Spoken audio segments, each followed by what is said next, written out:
We'll have to see it. Um.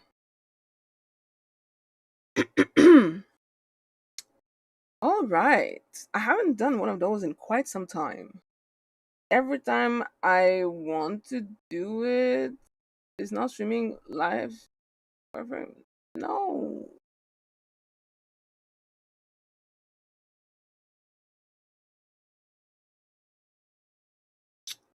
All right.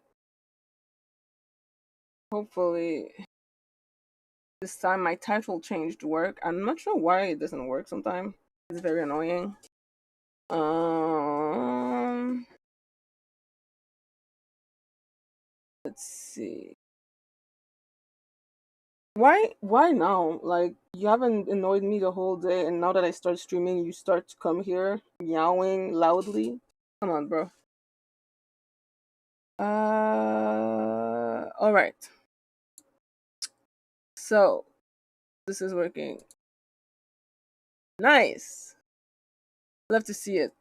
I haven't done one of those videos in quite some time. For reasons, I'll usually try to do them earlier during the day, but alas, I haven't been able to start streaming earlier during the day, no matter how I try. So I decided to just do it today because I miss it. I think there's now 2 new videos about the Diddy trial.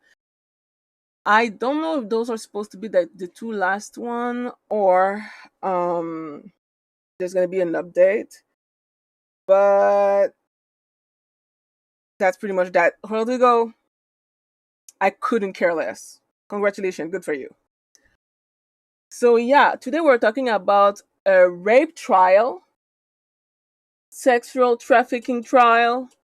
I'm not here to talk about who you're dating. So let's do that. Bada bing, bada boo.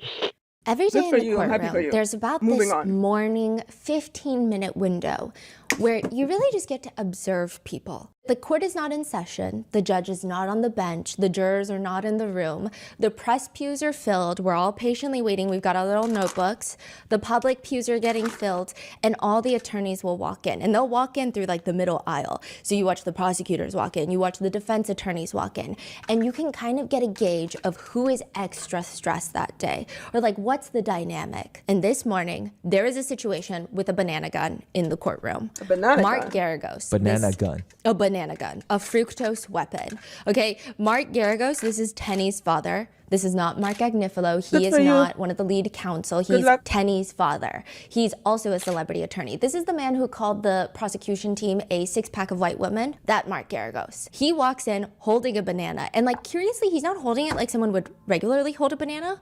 He's holding it like a weapon.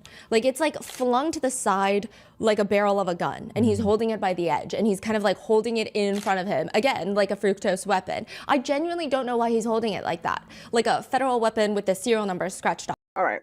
I'm going to address your situation for the last time for this video. Good for you. I'm very happy for you. I hope things works and good luck with your love life. Now, I'm going to go back to focusing on Diddy's trial and not your love life. Love you. Happy for you. Good for you. Is he like feeling playful or something? I think so, and he wants to give it to his daughter Tenny. So he's walking towards the gate. There's like this wooden gate that separates all the pews from what some people call like the bullpen. That's where the attorneys are, that's where the jurors are, that's where the bench is. That's like where the invisible force field is. Okay, he walks towards the gate. He's not gonna go through the gate, but Officer Riz, he's standing right next to him just supervising. And like everyone in the press pews is always already giggle-gaggling because when you put Mark Garagos and Officer Riz together, it's like slightly the only moments of comedy throughout a very serious day. Because I swear to you, Officer Riz does not care that this man is Mark Garagos. Like he literally does not care who anybody is unless it's the judge and the jurors. So he's standing, arms on his hips, supervising Mark Garagos, trying to do a relay race with this banana. They walk to the front, Tenny's not even there. So now he's just like holding this fructose weapon, and Officer Riz is side-eyeing him, and so then they spot Tenny on the side. So she's like where the pews are, and she's sitting off to the side. She's deep in her binder. She's doing the cross-examination of Jane Doe, and she's preparing. And he walks up to her, hands her the banana gun, and she won't even look at her dad. She won't even take the banana gun. And she's like, just like, put it over there. Like, that's what it sounds like she's saying. Because it does not matter if you're a celebrity attorney. It does not matter how rich you are. Your kids will always be your biggest ops. So Mark Garagos is rejected. He's shut down by his own offspring. He walks back to the front gate and then hands it to Mark Agnifilo without any explanation. And then he and Officer Riz walks away. And then all the press pews, we just see Mark Agnifilo standing there confused, holding a banana. And he's just like staring off into the distance, like so confused. And we can't even explain to him what we saw because it's like an invisible force field. Now, gearing up for the cross-examination of Jane, the entire courtroom energy is slowly shifting. Like, this banana situation was the only lighter moment to this entire trial day. Everyone is waiting for the jurors to walk in. The judge says, "All rise," but it's just his intern that walks in. Like, this is how everybody seems very pent up. Like, we're all like standing on alert. And he says, "Oh, please be seated. This is actually my intern's very first day, so it's nice for everybody to stand up." So the judge thought the jurors were coming in, so he said, "All rise," because everyone needs to stand for the jurors. So we stand when the judge walks in and walks out, and then he'll be like, "Please be seated." And then we all have to rise when the jurors walk in and walk out. He thought the jurors were walking in because the door opened, and then like we look and we're like, "That's not a juror," and it's literally just his intern like standing there like this. And then the judge is like, "This is actually my intern's very first day, so it's nice for everyone to stand up for him." And so everybody giggles. But again, it's like You can have an not intern as a really judge. giggling. And I think this made me feel like it's normal to laugh in uncomfortable positions because I've always been very insecure. Like, when I feel uncomfortable, I start laughing. Everyone in this courtroom constantly laughs when nothing is funny because it's just so much tension. So you're just like, okay, like, let me find some lightness. Now, the only person that is never tense is Maureen Comey. She walks in every day like she's walking into Panera Bread to pick up a bagel. The lead prosecutor. Yeah. She's walking in like she's here to pick up her coffee order. Like, I've never seen this woman stressed. I mean, it makes sense. Her father was the former FBI director, but it feels like this is her vacation from life. Tenny's at the lectern. She does not look as calm. She has a giant Post-it on the lectern monitor that reads Jane. Likely so she doesn't mess up and use her real name. Oh. Considering they've actually met before. So Jane is a familiar face. Remember, Jane has met with Sean Combs' defense attorneys up until even April of this year, just a month before the trial kicked off. Okay, yeah. In what context again? Sorry. We don't really know the context because it's privileged information, Okay. but it was pertaining to the case. Yeah. Now, which, speaking of familiar faces, this happened more recently, but Sunday was Father's Day, and all the Combs kids are like posting very intense Father's Day posts on Sunday about their like undying love for their father, which is understandable. It's Father's Day. But then on Monday, not a single one of them show up. I think a lot of the press pews were a little bit confused because, you know, we're all like watching everyone on Instagram. So it's just a little weird, you know, and I'm sure they have schedules, but this seems like the most important schedule going on.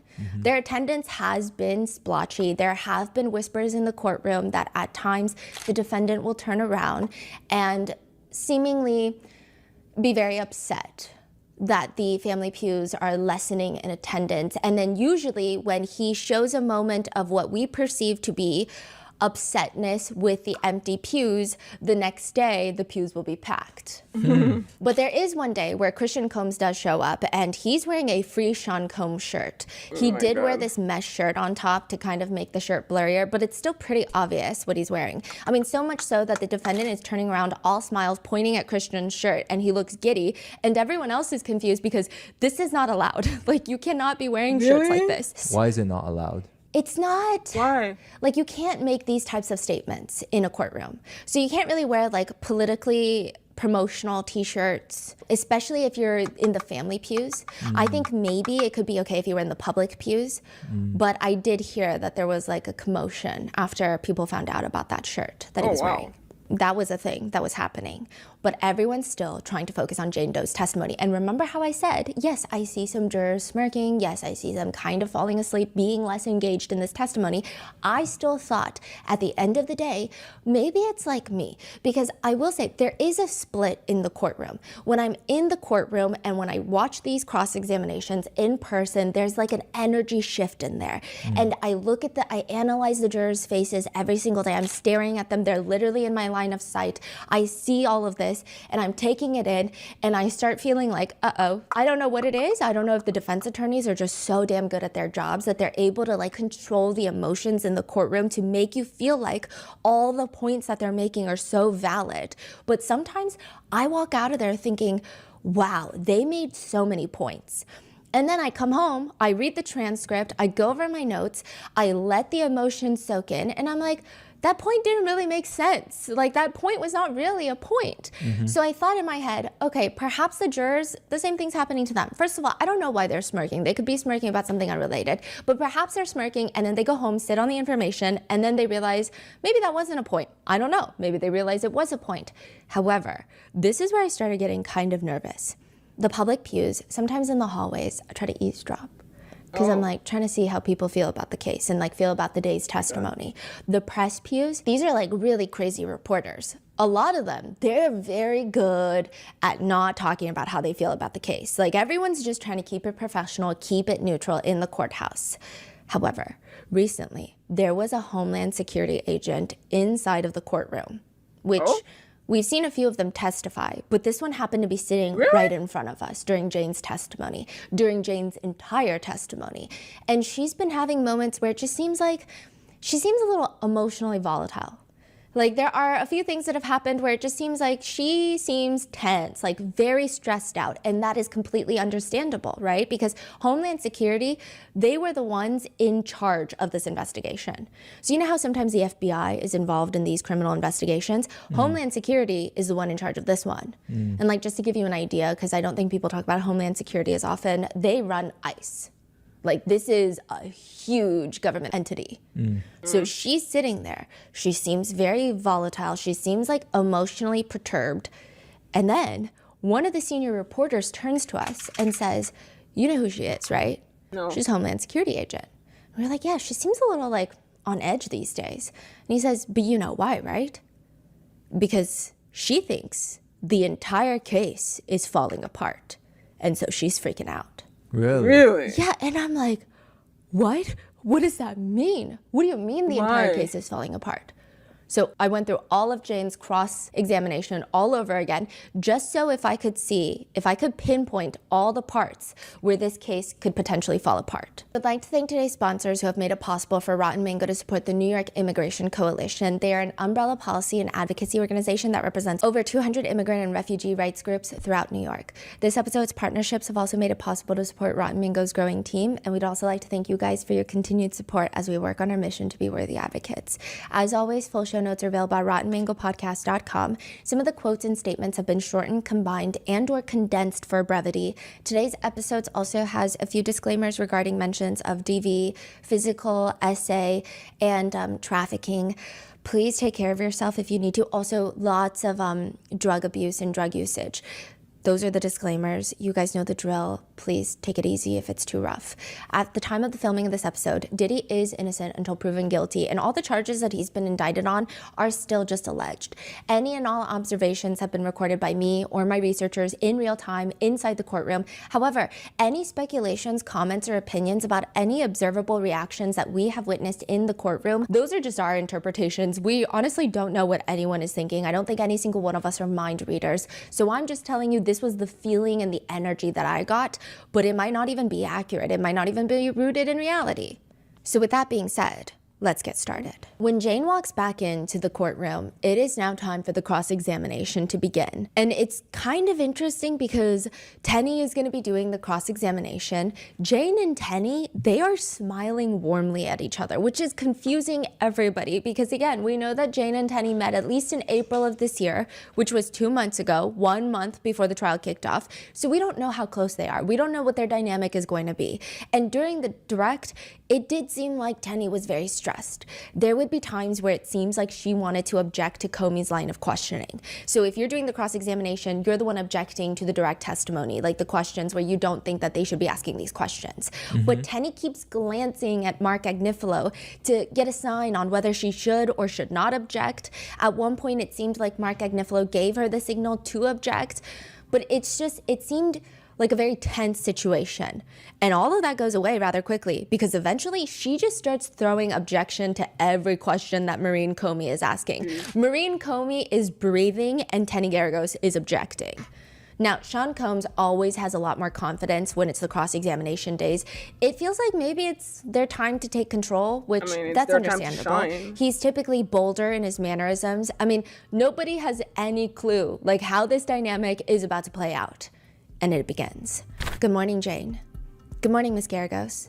As Miss Comey said, we've met before, right? Yes. Tenny clarifies that Combs is paying for Jane's attorney because he is, and that came out in the direct testimony. But Jane clarifies that Sean Combs has never attempted to interfere with representation. But it's still so strange because technically Jane is testifying against Combs and he's paying for her attorney.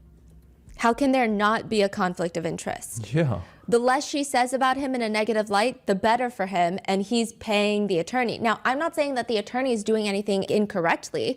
It just seems like a very tricky situation where you would have to follow lots of different red tapes. I think in the perfect professional setting, it can be done, but it just seems weird. It is. More interesting is when Tenny asks Jane on the stand, and you're testifying here at this trial against Mr. Combs, despite him paying for your attorney, right? Jane responds, I'm testifying against him? Girl. Jane looks genuinely confused. Then the jurors look genuinely confused, and they're glancing between Tenny and Jane because none of this is making sense anymore. I think that she just thought that she was testifying. Wow. Yeah, and Jane states that she's really only here because she's been subpoenaed by the government and she has an immunity plea in place. So right off the bat, Tenny clarifies a few things. Jane tells her that she has not spoken to Sean Combs since his arrest in 2024, so that was 8 months ago. And the defense, they start trying to establish just how in love Jane was with Combs. They talk about his last album and if Jane joined him in the studio with Tenny asking, did you like seeing him in that environment? I liked seeing him in any environment. And I think you testified yesterday that you felt what you really loved and craved about these nights were the closeness that you and him had after the entertainer left, right?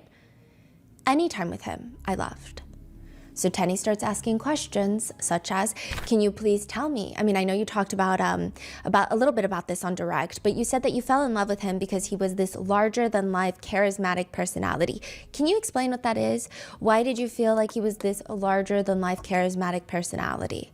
Combs is moving in his chair so that he can see Jane better. He's like sitting in his Shark Tank position, tapping his fingers against his thighs. It appears to an outsider that clearly has no idea what he's thinking, but it just looks like he's ready to hear the compliments roll in. Like that is the feeling that I get from that action.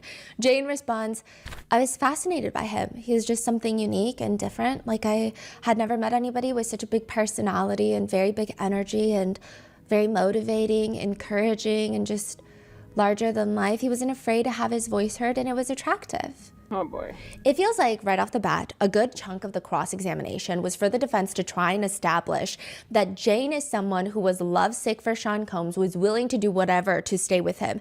And they start working overtime to create a very specific image of Jane, to leave jurors with the impression that Jane is a very specific certain type of person, which is an influencer. Now, this is the part where I'm like, this is not gonna be good. In the sense that whenever I talk to people out and about, it could be in a personal, professional setting, a casual setting, it doesn't matter. If people ask me what I do, I come up with 25 words to avoid the word influencer. I will say 5 sentences of rambling about how I make videos for the internet before I say the word influencer, because every time I've ever said, oh, I'm like an influencer, people always have slightly negative, visible reactions on their face. Yeah. There is such a strong connotation associated with that word. I mean, people see influencers as vain, vapid, brainless, brand obsessed, troublemakers on the internet.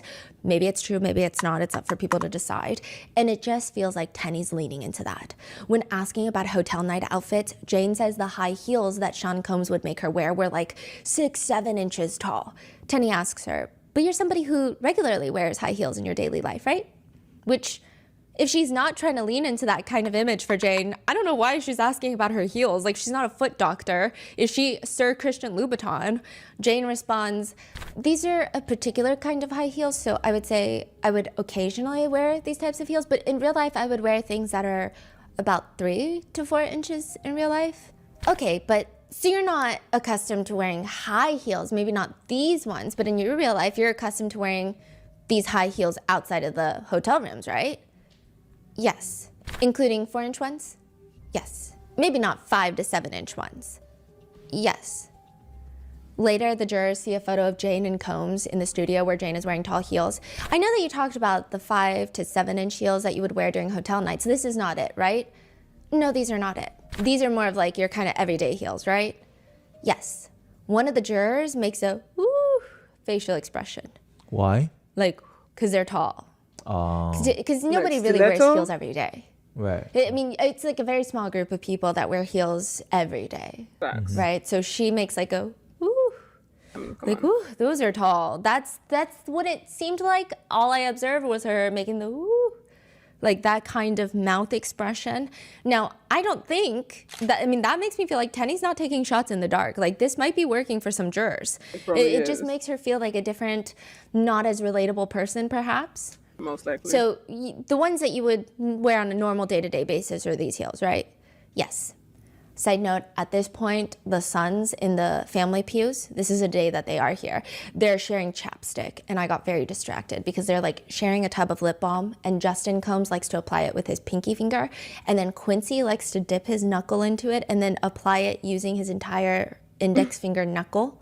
And it's just very interesting that something so serious is happening and they're all just like pouty face applying chapstick. Not that anything's wrong with it, but it's just like, I'm telling you, the court energy, every pew is like a different energy. It just feels like 25 different mixes of things going on. Then out of nowhere, when talking about Jane moving from the East Coast to LA to be with Combs, Tenny is asking, and you were on the East Coast in 2020 because you wanted your child to be closer to the child's father, right? Yes. And during that time you were on the East Coast, did your child's father see your child at all? Jane looks confused. She looks agitated. And she literally responds, what does that have to do with this whole thing? Why did you move to LA? I moved to Los Angeles because the purpose of living on the East Coast wasn't being fulfilled, so we moved. And you've previously told the government that you've always gravitated towards providers. Do you remember telling them that? Yes. Can you explain that? Yes, I do find men who are successful attractive. As a woman, my ideal partner is a protector and a provider. Combs is again tapping Mark to scooch to the right. Mark then tells Alexandra Shapiro, who's sitting on the right of him in Tenny's old spot, to scooch to the right. So Alexandra Shapiro scooches, Mark scooches, Combs scooches, and they're all scooching in their chair, presumably so that Combs can get a better look at Jane. Tenny brings up the house that Jane lives in, the one that costs $10,000 a month, and nobody in the courtroom is allowed to forget about it. Tenny shows the jurors messages from Jane texting Combs about the house before moving in, trying to get him to agree to it. And she explains that she got approved and they need first and last month's rent and 2 months of rent for security deposit, totaling about $40,000. Nobody in the defense wants us to forget that he's paying $10,000 a month for her rent and $40,000 for moving in fees. It will forever be ingrained in every brain, just etched in there with Sharpie. So then they go down the list of gifts. It's like tax season. Tenny starts asking Jane, then how many shoes did you get? I think it was like 1 pair of shoes, 1 bag. What was the bag? Bottega. And you were happy with those gifts, right? Yes. Tenny brings up a text message where perhaps Jane was not happy with those gifts. It's a text thread where Jane texts Combs about how he treats her versus how he treats his other girlfriends. Now, one in particular is really stressing Jane out. So she texts Combs, I see what I'm turning into in your eyes while homegirl is literally ran through and fucks your friends behind your back. And did you get her a fucking Chanel bag on top of that? LOL, crazy. I don't like how you're treating me and what I'm seeing. I need a breather and a break from you. This doesn't feel good at all. Your true intentions with me are in plain sight. Tenny lets the text message just sit in the air. And then she asks, and then you say, did you get her a fucking Chanel bag on top of that? LOL, crazy? Yes, my misdirected anger towards the women when my anger is truly for him and how mistreated I felt in the relationship. And you are mistreated because this other person got a Chanel bag. Why are you saying Chanel bag? That's not why she's being mistreated. Because the pressure that my partner was putting on me was for me to have sex with strangers, and when he leaves, he goes and spends quality time and shopping and dining, etc., with the others. Did this person post a Chanel bag on their Instagram stories? Yes. And you didn't get the Chanel bag. This other person was getting a Chanel bag, right? Oh, she's No, wild I for only that. got That's trauma. not the Chanel bag is not the You problem. got a Van Cleef necklace, right? There was that. And you got a Bottega bag, right? After 3.5 years, I really don't think I garnered much from this relationship. What is a Bottega bag? Oh And my this is when all god. that friendly smiling disappears because Jane snaps at Tenny's question. What is a Bottega bag? I'm sure you have one. Oh. And there is like a moment of like, oh, in the gallery, like almost involuntarily, everyone is like, oh, we don't even know what to say because this was so sudden. I mean, it was amping up. It was getting intense, but for her to be like, I'm sure you have one, because everyone in the press pews knows that Tenny is considered a Nepo baby too. She's a Nepo baby. And like She's she a does rich wear woman. like Chanel shoes every day to court. I don't know about every day, but often, you know, and she's very dressed, put together. It seems like she probably does have a Bottega bag or 20. A few jurors have their eyebrows raised. Almost all of them are staring between Tenny and Jane, whipping their heads back and forth. Like, is this really happening? Like, are we about to do this right now? And Tenny's voice is calm, but she seems agitated. I actually don't. What is a Bottega bag? You don't, girl. It's a high-end luxury purse for women. And how much do Bottega bags run? How much does my body cost? Woo! Again, the whole gallery is either looking down with their eyebrows all the way raised up or just staring bug-eyed at the front. And the judge finally has to come in. Father Arun is like, Jane, I'm going to ask you to just respond to Ms. Garagos' questions. I and your mean, lawyer let can her follow up." speak. Damn. I'm asking roughly how much a Bottega bag costs. Anywhere between $1,500 to $5,000. Okay, and a Chanel bag? How much does a Chanel bag cost? I don't know. Tenny gets her to read messages almost immediately after. And then at the bottom you say, bitches super ran through and f***s your friends. You think I care about this, right? Right. And all he responds is, have a blessed day, right? Yes. Can we take a break? It is such a sudden break request from Jane when previously during the direct testimony, she has never needed a break. So a lot of people just felt like this is getting it almost felt personal, this back and forth between Tenny and Jane. Disgusting, the line it of just questioning. seemed like a lot. We're talking about sex trafficking. Who the fuck cares about her Bottega bag that she got after 3 fucking years of dating with a fucking billionaire?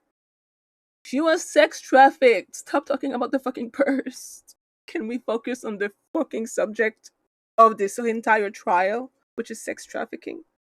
Oh, these fucking lawyers, I swear to God, they're the worst. Quick break, and during that, Combs turns around to see Quincy in the pews, and he mouths, wow. And then Quincy mouths wow or no, Combs? Combs mouths wow at Quincy. I don't know why. And then he puts his hand over his heart and then blows a kiss and then puts both arms across his chest.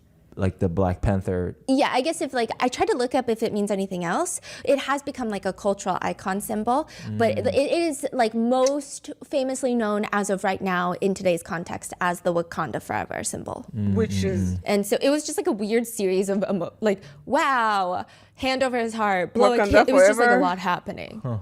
After the break, Jane comes back and apologizes to Tenny, and they dive right back into it. Tenny brings up how on a Paris trip with a bunch of Jane's girlfriends, she tells her friends, quote, now I just need a Saudi prince, right? Which, like, I have seen comments about Jane's testimony online and, like, about these types of parts. And people are just saying, God forbid a girl has a personality. Like, it's the same thing with Cassie saying, I've like, said oh, that well, so many who am I times. gonna Let me date find since myself a Jay-Z's Saudi already prince. taken? Is it the nicest thing to say? No, but, like, God forbid someone says something snarky once in a while. Does that mean that their entire personality is snarky and they're manipulative? Does that mean that they deserve to be sex trafficked and, like, feel pressure to have sex with like 5 men in one night under a ridiculous amount of drugs? God forbid a girl has a personality. What the fuck? Yeah. It's crazy because oftentimes very bad men will be able to say some really heinous things and it will be considered an isolated event. But when one girl says one slightly snarky thing, it becomes her whole personality. This is who she is. These are her true colors. Exactly. It's so bizarre. And also my researcher saw this journalist who was commenting this after Jane's first testimony, like for the video, and they write, I also believe it's a joke for those in the gallery and the jury pool to pretend that they're shocked and don't know what a cuck is. This fake Puritan nonsense is an absolute joke. Sex work draws revenue of over $1 billion each year in the US alone. People put on a front regarding sexual activity to fit archaic social norms. Yep. The same can be said for OnlyFans. If men were making millions on OnlyFans, they would be called entrepreneurs and nobody would scoff in the gallery or the jury pool. It's honestly an absolute joke that society perpetuates this stigma and would scoff at someone who went through something like this from an admitted abuser like Combs. No, seriously, like, if men literally didn't exist, OnlyFans wouldn't exist. If men didn't exist, Pornhub wouldn't exist. The only reason why the sex worker industry and the sex trafficking industry exists is primarily because of fucking men. They be feeding their meat with one hand and pointing with the other. It's absolutely ridiculous. Like, if it's so bad, stop going on Pornhub. Stop paying for OnlyFans. Like, as long as you masturbate watching these women perform, you don't get to judge them. That makes no fucking sense.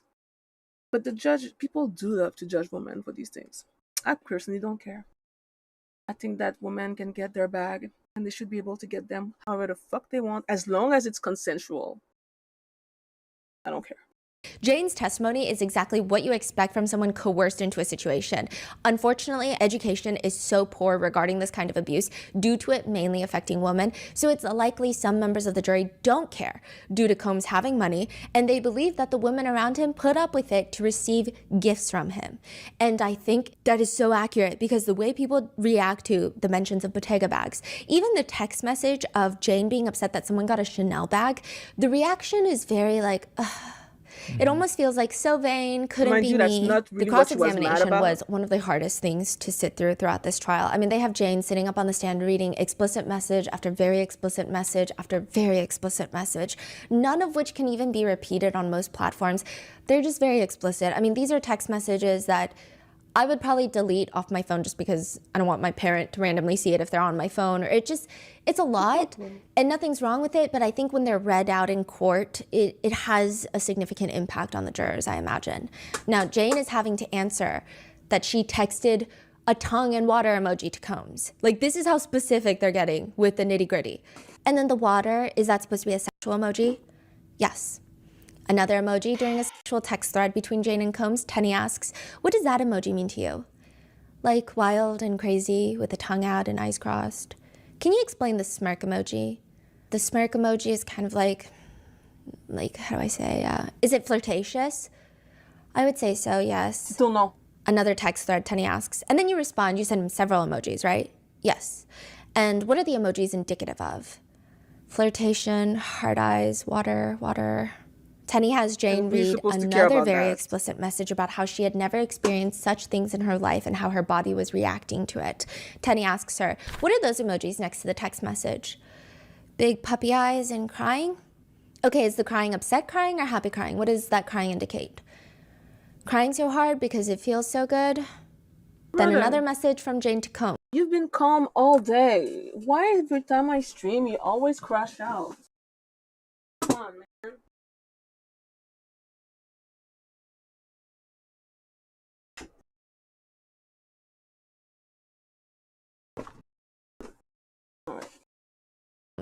You light my fire. I feel alive with you, baby. You blow my mind. I'm satisfied. Outstanding. And that is how the defense is trying to prove their point to the jurors, that they are saying all of this was consensual. November 2023, Cassie's lawsuit goes viral, and Jane says that she's scrolling through her phone. There is no avoiding it. Not that she's trying to intentionally, but it's really just a matter of time before she sees it. It's on every headline, every Instagram story, everywhere. Jane is reading about Combs' relationship with Cassie. Now, by this point, Jane and Sean Combs have been dating for 3 years. She just remembers that throughout their relationship, randomly, Sean would tell her that Cassie was his greatest love, and sometimes he would get high and write Cassie love letters that I don't think that he would send. It's unclear. Now, Prosecutor Comey, previously in the direct, had asked Jane, how did you react to seeing news coverage and social media posts about Cassie's lawsuit? I almost fainted. In fact, I think I did, because there was 3 specific pages that was just a harrowing resemblance of what I was experiencing. But there were a few pages that Jane says it literally was like word for word. She even screenshot it. She said, because I was bewildered, I was in shock. Jane, how did you react to reading the 3 pages that you screenshotted from Cassie's lawsuit? I couldn't sleep. I was reading these pages. It felt like a nightmare. I felt so bad. I just had sympathy for this because I just reacted like, I can't believe I'm reading my own story. Damn. Jane says she starts venting to Sean. I'm just shocked. I was just in complete state of shock, just messaging him and just like, what is this? So 3 days after Cassie's lawsuit, she texts Sean Combs. I just woke up because I'm nauseous. I've been crying for 3 days and under stress from reading all of this. I keep having nightmares about forced nights and all the times I felt like I couldn't say no. I feel like I'm reading my own sexual trauma. It makes me sick how 3 pages, word for word, is exactly my experience and my anguish. Even 2 of my own birthdays, you had me perform so many countless toxic years together. Even recently, throwing up at a hotel in LA because I was finally sober and disgusted and felt so forced to perform back to back and just wanting to end it all. The sick part is you knew this was coming and you gaslit me and you made me feel crazy about the sex trauma I was developing, knowing you've been there before and this is just the sick thing that you do. I feel manipulated. This was never love between us. It's also clear that this was sexual exploitation that you feigned as love for your sick fetishes. Well, damn. Sean Combs responds to her, call me on this phone, important. So the government actually entered into evidence a recorded phone call that Jane didn't even know she was being recorded in. She didn't even know that somebody else was listening in on this phone call. You just hear Sean Combs apologizing while Jane is clearly emotional on the phone. She's upset. She's saying, just reading it, who's there for me when I close my eyes and I have these fucked up thoughts in my head.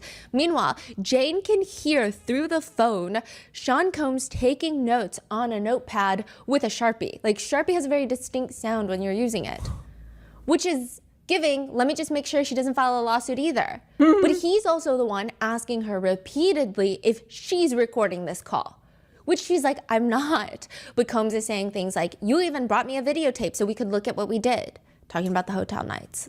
Once again, trying to say, this is consensual while I'm recording you so that you can't file a lawsuit. And there's another part in the recording where Combs cryptically tells her, you know you ain't got to worry about anything else.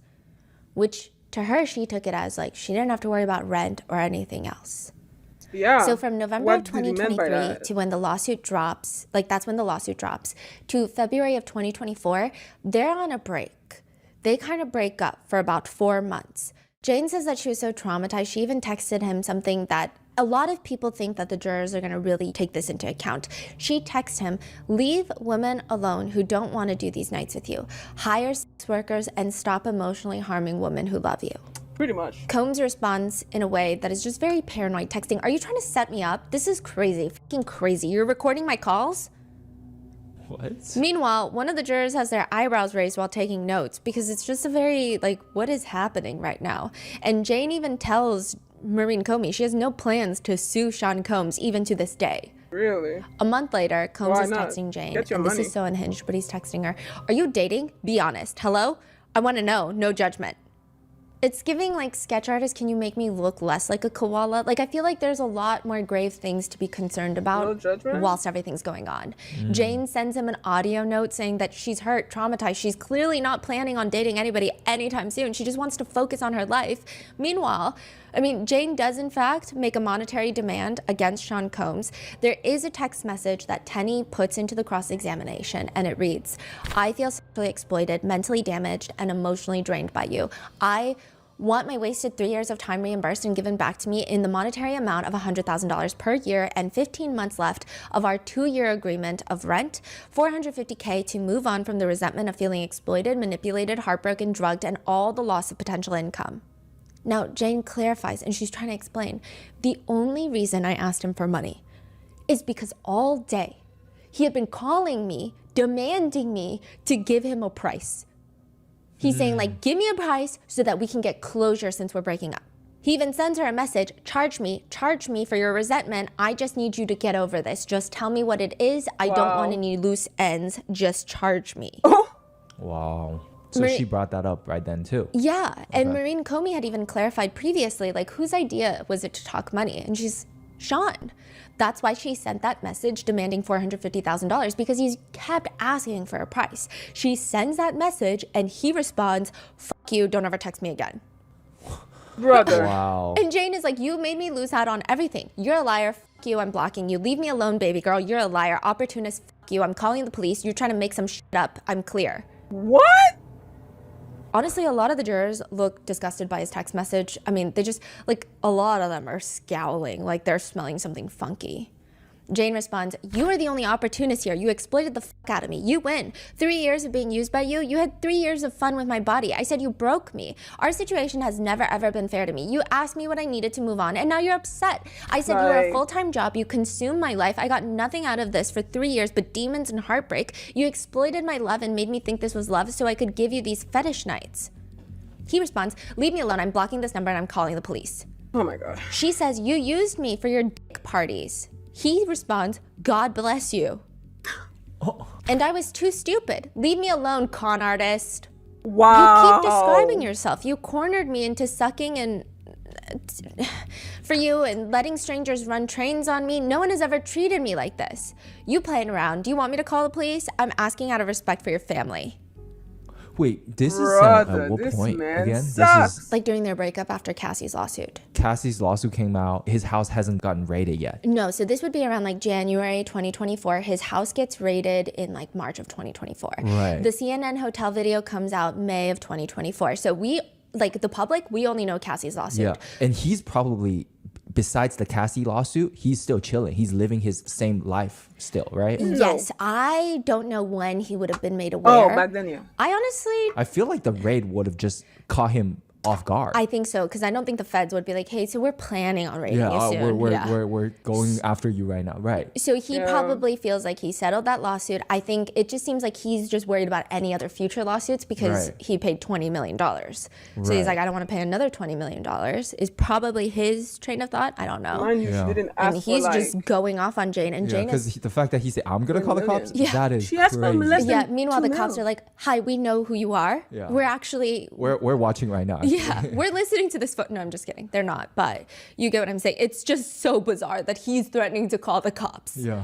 Now, Jane is sobbing on the stand. A few of the jurors can't, like I said, they can't even look at her. It's just a very tumultuous moment. It's not like the saddest moment in the courtroom, but it's like what is happening? Like Sean Combs' text messages don't even make sense.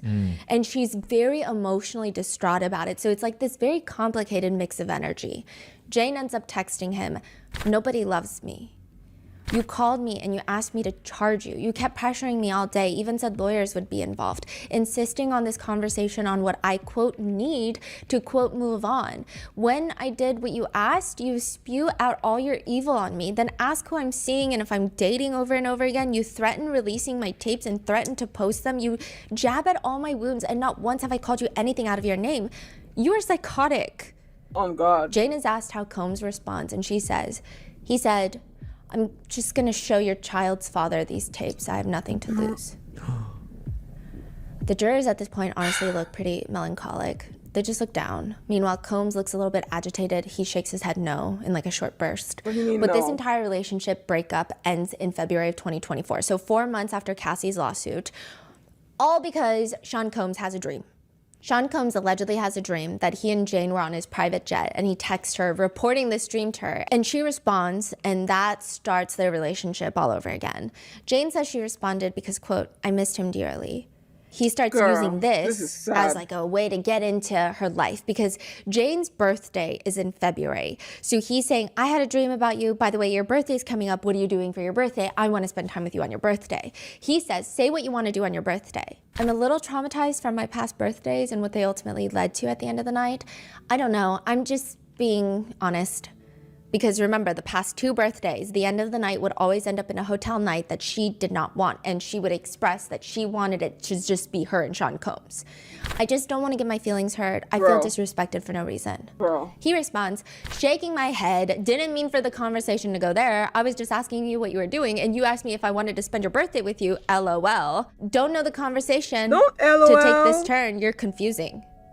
No, you're right. I got flashbacks from the past and they took over for a second. It's okay. I just know me. It's just gonna actually make me feel worse, LOL. Right after you got Homegirl's birthday and then Valentine's Day, I don't even want to mix my thoughts and emotions and like intertwine with seeing all of that. It's always like I get less and you go do the big one. So basically she's saying, even if we don't do a hotel night, like it's just like, it's gonna be my birthday and then your other girlfriend's birthday, allegedly Young Miami, and then it's Valentine's Day, and she's like, I just know you're gonna spend time with her anyway. I'm good. I appreciate you remembering my birthday, though. Don't stress it. Well, if you want to change your mind and want to have a wholesome, beautiful birthday celebration, just That's let gonna me know, end love. up in sex I love you. I trafficking. miss you. And then he responds again, I love you. I miss you. It was great seeing you in my dream last night. Stay happy. Love. But he also continues texting her. It's your birthday. You deserve to let me make you feel happy. Oh my Like the God. wording on that is honestly criminal. It's not you deserve to be happy. It's you deserve to let me make you happy. Like you deserve for me to put some effort and make you happy, which is like honestly past go and go straight to jail. Just like the verbiage on that is insane. They have a phone call and suddenly Jane is on her way to spend time with him for her birthday. She's flying into Miami. Comey is asking her what happened, and Jane says that when she flies in, she just has like butterflies in her heart. Her heart is beating out of her chest. She's seeing Combs for the first time in a long time, and they're in matching clothes. Everything about the way Jane speaks about Sean Combs on the stand. This is a girl in love. And she sounds really young for her age. And I can really only attribute that to maybe being so deeply in love, because like she's very happy that they coincidentally matched in the color of clothing. Like it was a very unique, great color, and she felt like it was fate. And like just the way that she described seeing him again. And he had this wonderful dinner set up, and she says the whole dinner he's explaining to her how much he missed her and wants her to stay and how much he loves her. And then at the end, he passes her a pill, an ecstasy. One juror has his hands on his temple, and he like briefly shakes his head no. Another one wipes their forehead, because it just feels like we have seen this before, Yeah, and it never this ends is a well. repeat. Yeah. At this point, I think I was just high, and I was like, okay. Jane says she doesn't know why. She just says, at this point, I'm just so used to this being the outcome of whatever we're doing that I just accept it. So Don ends up coming over, an entertainer, and they end up having a hotel night again. After that, Jane and Combs are officially back together, and subsequently there are more hotel nights following, except that they weren't really at hotels anymore, more so at his private residence, because in March, the next month, his homes are raided. So now it seems like he's trying to fly under the radar. He's not going to hotels and doing all these crazy things. I mean, the whole internet is watching him. Everybody is. You walk into a hotel, the hotel employees are probably calling TMZ. Come on now, right? So he's doing these hotel nights at his residences most of the time. That's the one that they rate like 1,000 baby oil bottles, and Yes. the photos just came out recently as well. Yes, so it's actually insane how much baby Oh oil and my Astroglide he had in his God. mansion. And the baby oil in one cabinet, they're all lined up like it's a luxury high-end retail store featuring bottles That of is baby oil. There's insane. baby oil everywhere. In his garage, he has like pallets. I wouldn't even call it, because remember Mark Agnifilo? He was all like, no, Americans just buy in bulk. He has a big house, he buys in bulk. I think they have Costco's in every place where he has a home. Have you sat in a parking lot of a Costco and see what people walk out of there with? And then I was like, I think that he believes it, right? Then I saw the picture of the Astroglide. You can't even buy stuff like that in bulk. It's like a on. shipping pallet is what it looks like. It's just like pallets of Astroglide. Like you have to contact the manufacturer. Like, hey, Jesus. Yeah. I'm opening a store and I need Yes. inventory. Yeah. It's like, It's crazy. it's an operation. It doesn't Yeah. make sense. This is not, I can't even think of anything a normal person would have. I think even that many pallets of coffee, water, Or like toilet paper. Brother. even toilet paper would be weird. It's Nobody buys so much stuff. I remember when I was a receptionist in a erotic massage center. Like, we had to make sure that each room had massage oil or whatever. And we didn't even have this amount of oil in the fucking salon. Mind you, all the girls who were working there as masseuse needed that to massage and do other stuff. And we did not have this amount of oil back then. I haven't worked there in like 5 years. I don't remember. I don't know what these girls are doing now. But I'm pretty sure that it hasn't changed. Like, nobody sane, and even nobody in the sex work industry probably used this amount of Astroglide and baby oil. This man is a freak. A criminally insane freak. Like, holy shit.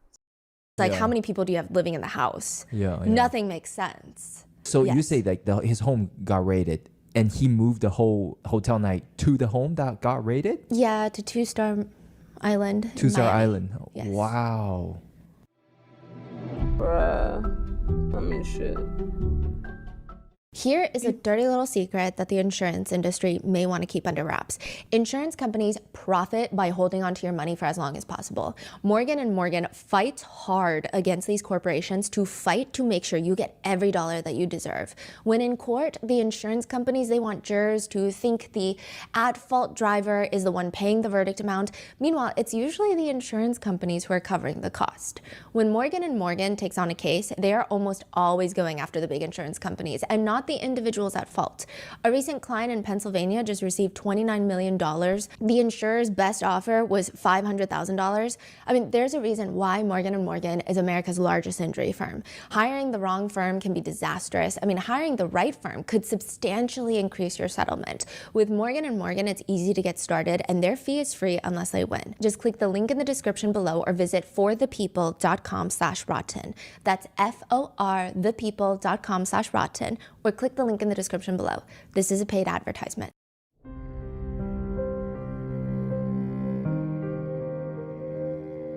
Taking your business to the next level is a dream girl, lots get your of us share, bag. but too often kind of just Back hold to ourselves back. back thinking like, what if I don't have the skills? What if I don't know how to do this? What if I can't do it alone? And that's exactly where we were when I decided to turn those what ifs into, you know what, why not? Let's try it and let's give Shopify a try.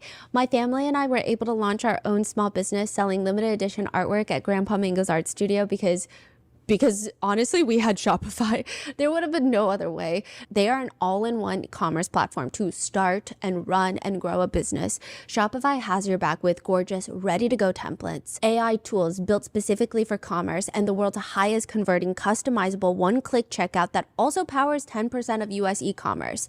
If you've been sitting on a business idea or wanting to take your side hustle to the next step, stop overthinking it. Shopify makes it so much easier than you think. Sign up for your $1 per month trial and start selling today at shopify.com/rotten. Go to shopify.com/rotten. Shopify.com/rotten. Got it. Get your bag, girl. Now, Combs is in his chair. He's rolling his neck. Jane explains that they never really went out much at all anymore after the home raids, and it's probably best, so they would just stay home.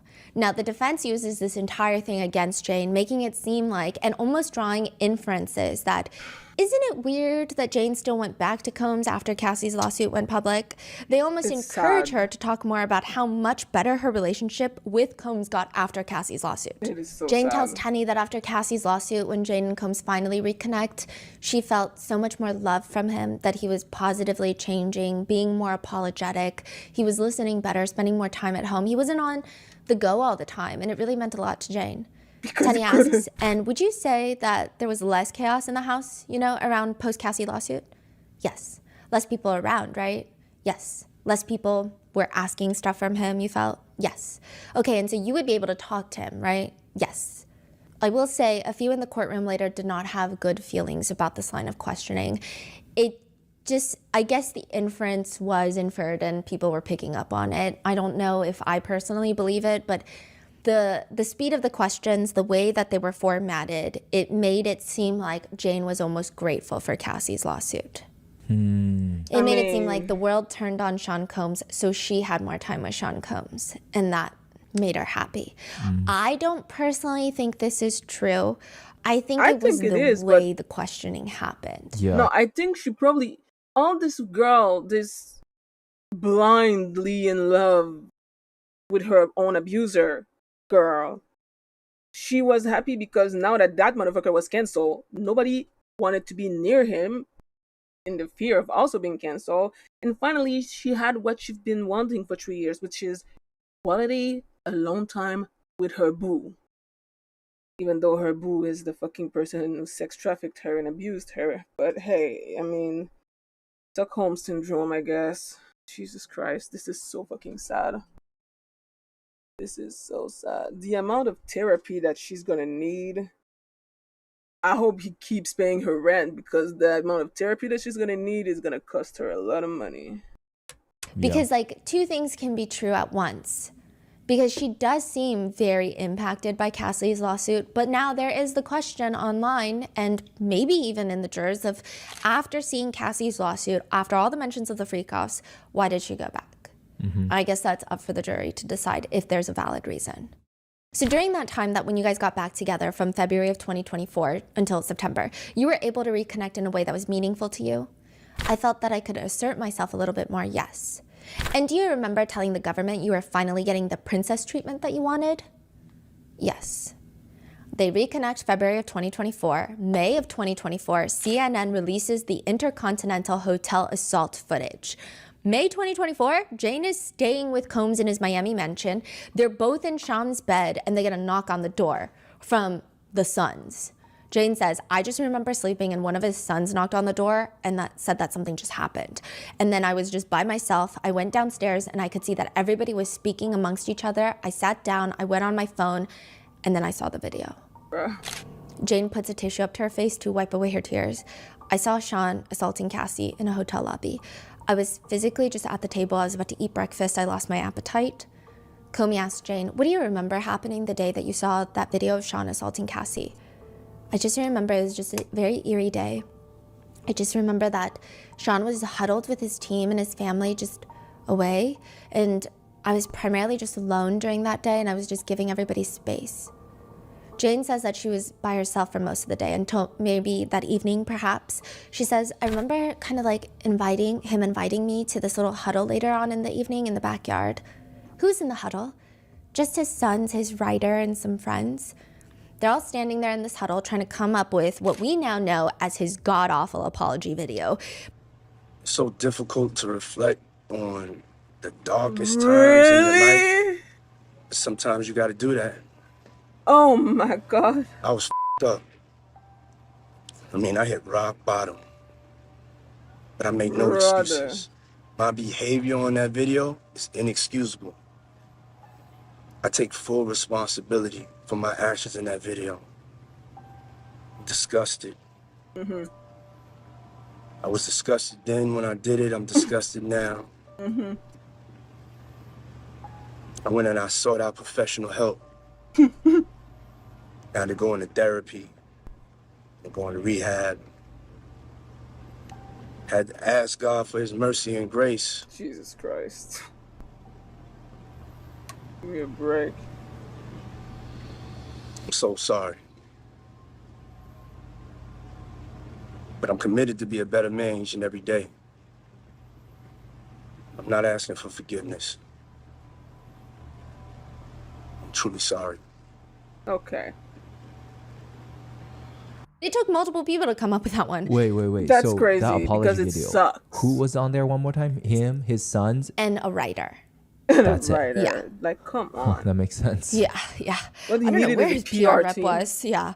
Jane says the next day, and like, by the way, he has PR reps that have come up, right? I'm not saying that a PR rep should be used in an apology video, but like he has kinda them. should. So this would be the time, I would imagine, because it was a bad apology video. It was. Jane says, the next day I remember he showed me kind of like the final draft of what he would say that day publicly. She says that she briefly read through the draft and she thought it was nice, like it felt heartfelt. She said specifically Combs had named Cassie in the apology and it felt very genuine.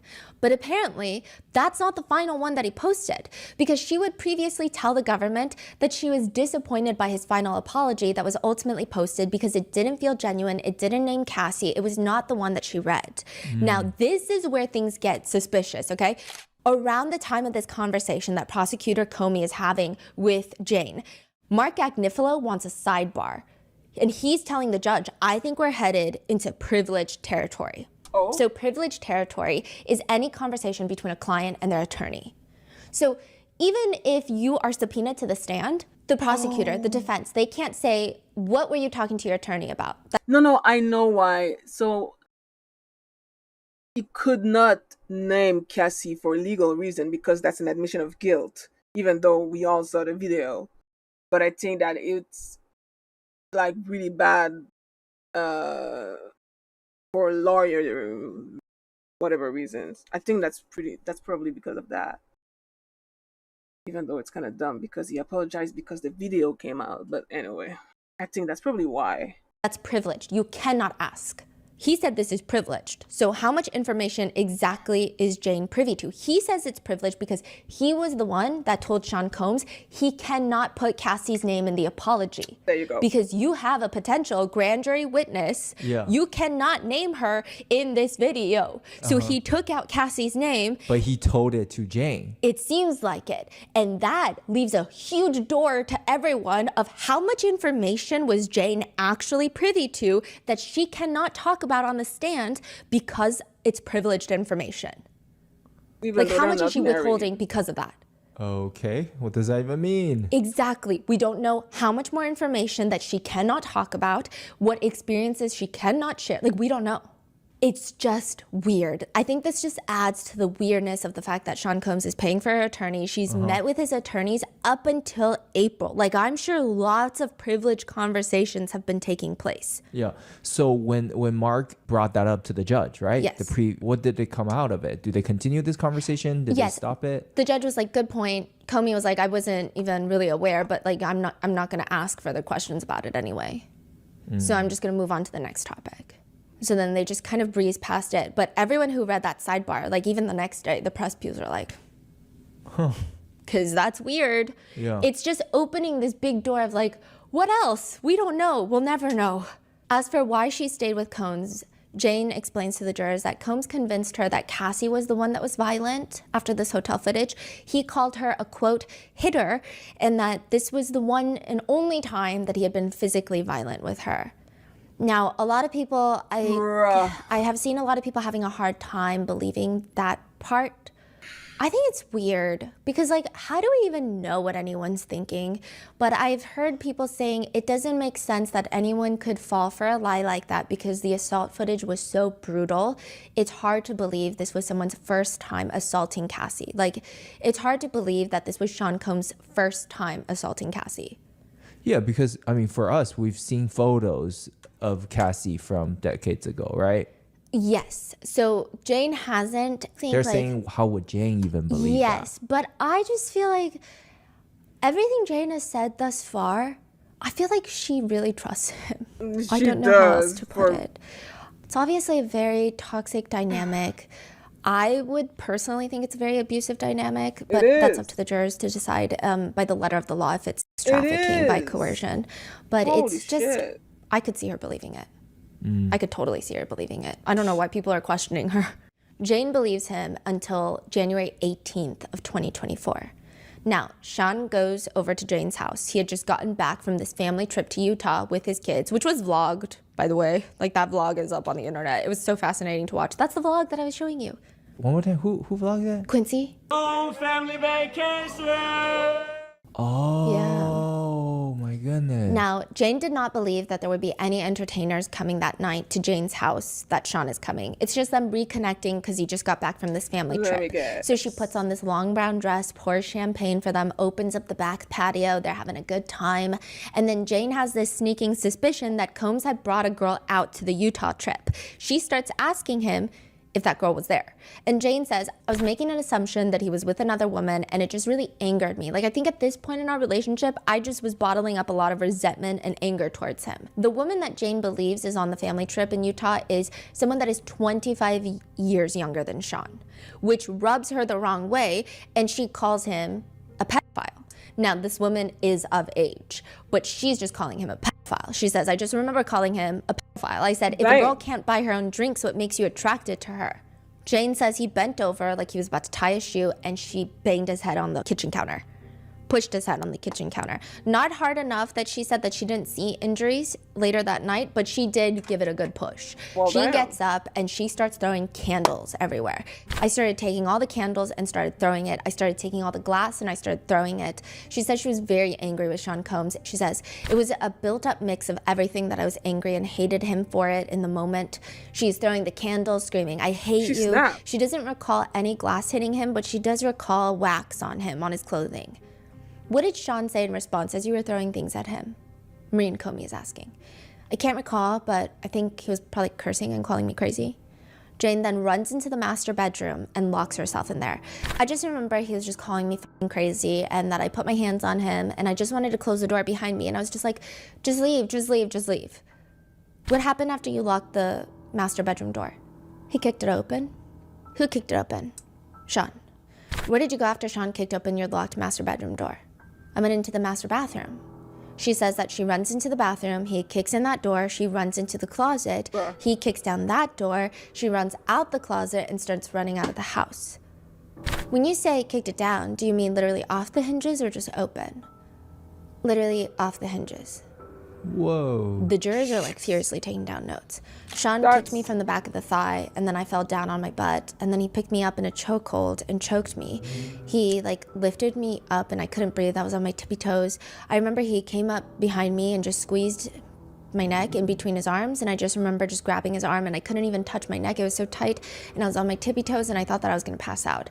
I just squirmed out of it, and he was, I was just fighting his grip on my neck. I was just trying to get out of his grip. She makes it out the front door, runs barefoot into a bush in the neighborhood, and just hides there for what she felt was 2 hours. When she thinks she's finally in the clear, she starts walking back to her house. Combs is on the street walking towards her.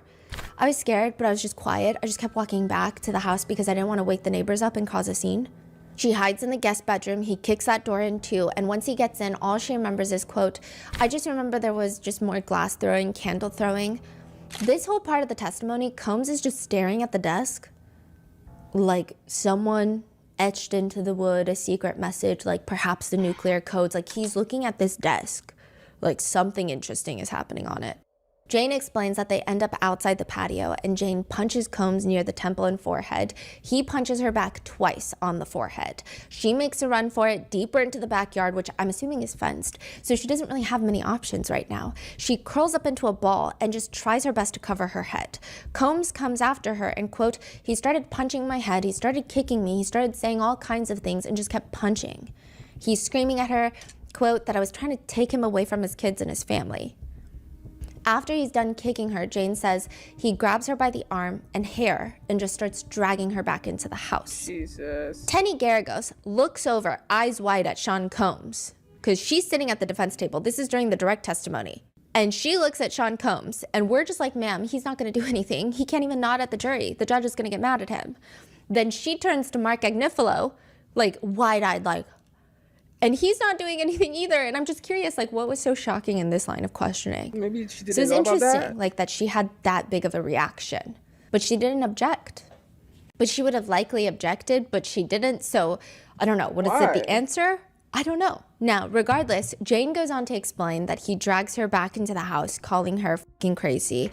And she's just begging him to leave now, and she hates him. And that is when, back inside the house, Jane says that she grabs Sean's phone and starts calling the girl that she assumes was on the family trip. I just remember I asked her if she was on the trip, and she started saying really insulting things back. Later, she says she asked that woman to woman, did you go to the Grand Canyon with him? The woman allegedly responds, girl, what are you worried about right now? You're worried about the wrong things. Woman to woman, you should not be panicking. She later states that she was calling that girl mean names. The other girl was calling her a bitch. And perhaps Jane mentioned some of the girl's previous relationships. And the girl tells Sean on speakerphone about Jane, let her mind wander. She needs to fix her life for real. In the direct, Comey asks Jane, what happened as you spoke with this woman on the phone? Sean was holding me down and making me listen to her insults. I told her to shut up and that he was beating my ass right now. What did Sean do after you said, quote, he's beating my ass right now? He hung up. Combs glances at the jurors and does a small sigh, like he lets his shoulders fall, and then looks back at his table. Jane says after all of this, she goes into the shower to try and wash up, cool off, and that's when in the mirror she sees these giant golf ball sized welts on her forehead and a black eye that's forming. Combs follows her in the shower. He's still wearing his pants and he's just, quote, he started slapping me, smacking me really hard in my face. I just remember being so exhausted, and I just remember sitting there in the towel and I was so tired. And then Sean said, put some ice on it and put an outfit on. Lingerie and heels. So she does. What happened after you iced your welts and put a lingerie outfit and heels on? I remember in the living room, and I remember he's using my phone to play explicit videos.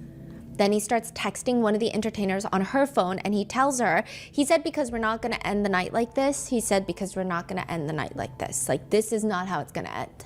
Jane goes to put makeup on to cover her injuries, and she put her hair to the side so you couldn't see the bruising or the welts too much, because that's what Combs told her to do. He said, just put some makeup on, put your hair to the side, you'll be fine. I remember him opening his hand with a pill in it, and he said, take this fucking pill, take this fucking pill. You're not gonna ruin my fucking night. You better go out there. You're not gonna ruin my fucking night. Get out there. S his D, F him, I don't care. You're just not gonna ruin my fucking night. So the entertainer had come over to Jane's house, and he's telling her to take this pill. Jane was trying to explain that she doesn't want to, and according to Jane, Sean Combs just straight up looks at her and says, is this coercion?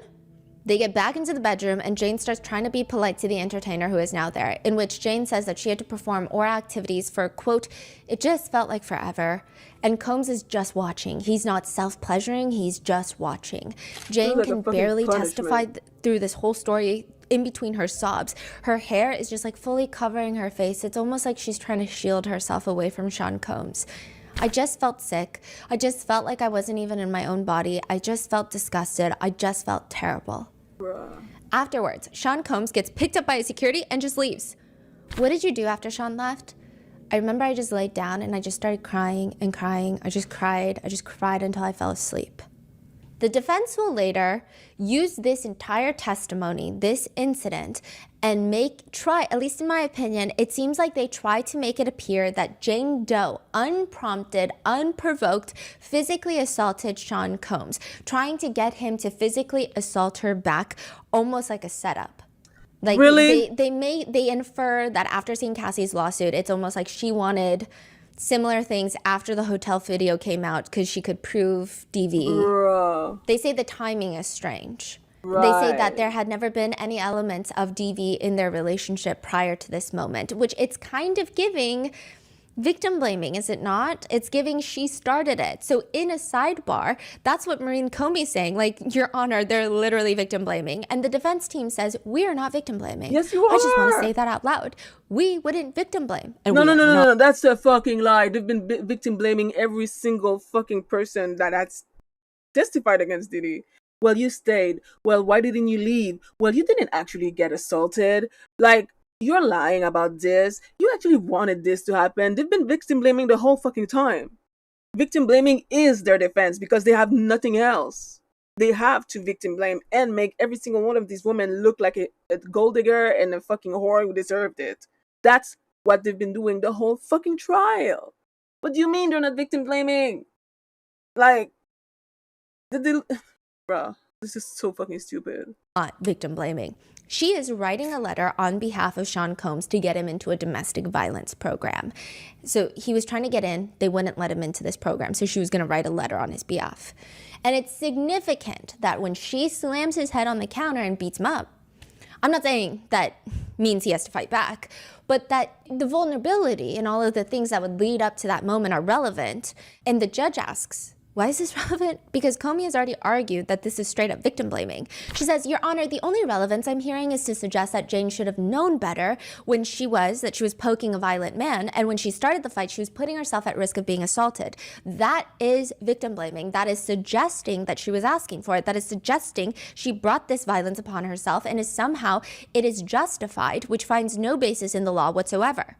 The defense argues, why are you then now fighting with him? It's an unprovoked fight. For the first time ever, she starts an unprovoked fight. They've never been physical, and she chooses to be physical with him on the heels of trying to get him into a domestic violence program.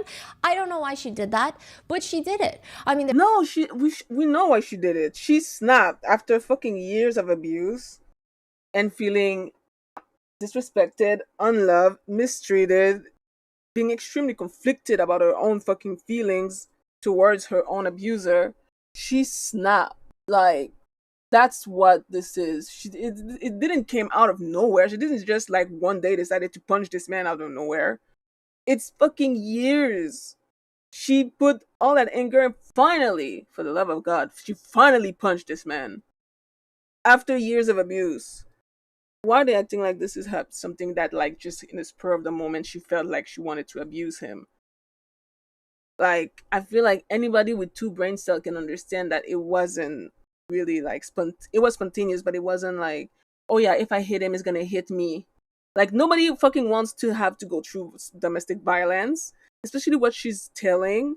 This is traumatizing, disgusting. Like, again, victim blaming, which, stop arguing that it's not victim blaming. God damn. There's no dispute it happened. The judge looks at them, the defense team, and just says, well, that is victim blaming. That is literally, it's like if you had a dictionary that had a term victim blaming, like that would be the explanation that you'd given. So it can't be that. It has to be something else. Wait, the judge called them out? Yes. Saying you guys are literally victim blaming right now. Well, okay, so he called them out in saying what you're trying to use in your line of questioning is victim blaming. Yeah. Wow. Yes. Now, he's vulnerable. I'm not victim blaming, and I wouldn't victim blame. This is Mark Agnifilo. And of course, the judge is saying, I'm not saying you. I'm saying that that line of questioning would only have relevance to that. Basically, again, saying your line of questioning is victim blaming, by definition almost. The judge sustains the objection, and Tenney asks in the cross-examination about this violent altercation. Okay, and then do you remember Mr. Combs saying to you, we've never fought like this before, and now the lawsuit comes out, and now you're attacking me? I heard him say that, yes. Now you want to attack me? Basically, again, trying to insinuate that Jane is attacking Combs so that she too can have evidence of DV and potentially file a lawsuit. And that all the words that she was using to try to instigate him were to instigate him into violence. Tenney says, you were calling him a pedophile the whole night in the shower? Yes. Okay, and you were saying that he's a son of a bitch. I think I was just calling him a bitch. Okay, do you remember calling him a piece of shit? Probably. Do you remember calling him a fraud? Yes. The defense then asks a series of wild questions about physical strength. Okay, do you remember Ms. Comey asked you about your strength in comparison to Mr. Combs? Yes. You're a very active woman, would you say that? Yes. You go to the gym every day? Girl. Yes. You lift heavy weights, right? Girl. Yes. You care very much about the strength that you have, right? Yes. And about taking care of yourself and your body, right? Yes. We know where this is going. And you lift very heavy weights, right? Yes. And that's because you want to be a strong woman, right? Yes. Okay, and you would consider yourself strong? Yes, but a woman's power does not override a man's. Tenney just repeats the answer. A woman's power does not override a man's. Then she moves on to her next line of questioning. But I guess the defense would argue, could she really be that much in fear of Combs if she sees him just a few days after this violent attack on her? Jane says that she just missed him so badly. She goes to see him with a bruised eye and welts on her forehead. But the next month, July 2024, things get extra rough between the two. Jane says that she learns from a media outlet that Combs took another girl to Wyoming. And she says, I was absolutely furious because we had just ended, that kind of night. And amidst all sorts of the controversy and everything, he was still able to plan another beautiful vacation for someone else he was dating. She starts texting him that she wants to break up, blocks him and his entire team so that he can't reach out to her anymore. And they take about a 2 to 3 week break. They end up getting back together, and Jane plans on flying out to New York City in September of 2024 to see Sean Combs, but he is ultimately arrested. Now, to prove that this is sex trafficking, the government has to be able to demonstrate that Combs used fraud, force, or coercion. I mean, it's clear the way that they're outlining it. There's elements of physical violence, drug distribution, and also coercion can mean emotional support. To promise or try to threaten to withdraw emotional support can be a form of coercion, even if we personally, like as individuals, you might think, well, that wouldn't be a way to coerce me. It doesn't matter. It doesn't really matter if you think that that wouldn't work on you, right? It's just a matter of how the law is written. And even the drugs, it's very important because if that's used to keep people obedient and compliant during hotel nights, that's a huge element. There's the financial control over the victims, potential blackmail to ensure continued obedience, silence the victims. It seems like the government is making a lot of strong points when it comes to the letter of the law. Now, Jane testifies that she had witnessed Combs' drug dealers coming to the hotel night to sell drugs. And then when they would run out, they would deliver the drugs. But more alarmingly, she also states that she carried drugs for Combs before. In 2022, from LA to Miami across state lines. Jane says that before she was going to fly out to meet with him, she was asked to pick up a package. Jane talks to KK, the chief of staff, and she even asks KK, is this safe? Is this okay? And KK tells her, it's fine. I do it all the time. Just put it in your checked luggage. Wow. And that's what she does. There's also heavy discussions during her direct testimony where Jane mentions that certain entertainers would be flown across state lines or be flown from city to city, or even perhaps to Turks and Caicos for those hotel nights, as well as paid in cash. One text message shows Jane telling an entertainer, "I'm going to ask what the status of the cash is right now. Hit you in a few." Jane testifies that she's asking Combs about the status of the cash. It feels like the government is just going down and like taking off a bunch of the boxes needed for the sex trafficking conviction, but it's still up to the jurors. And the defense argues it's not sex trafficking. The defense argues it was consensual adult activities. Tenny Garagos is asking Jane, and you chose to participate in that lifestyle for many years, right?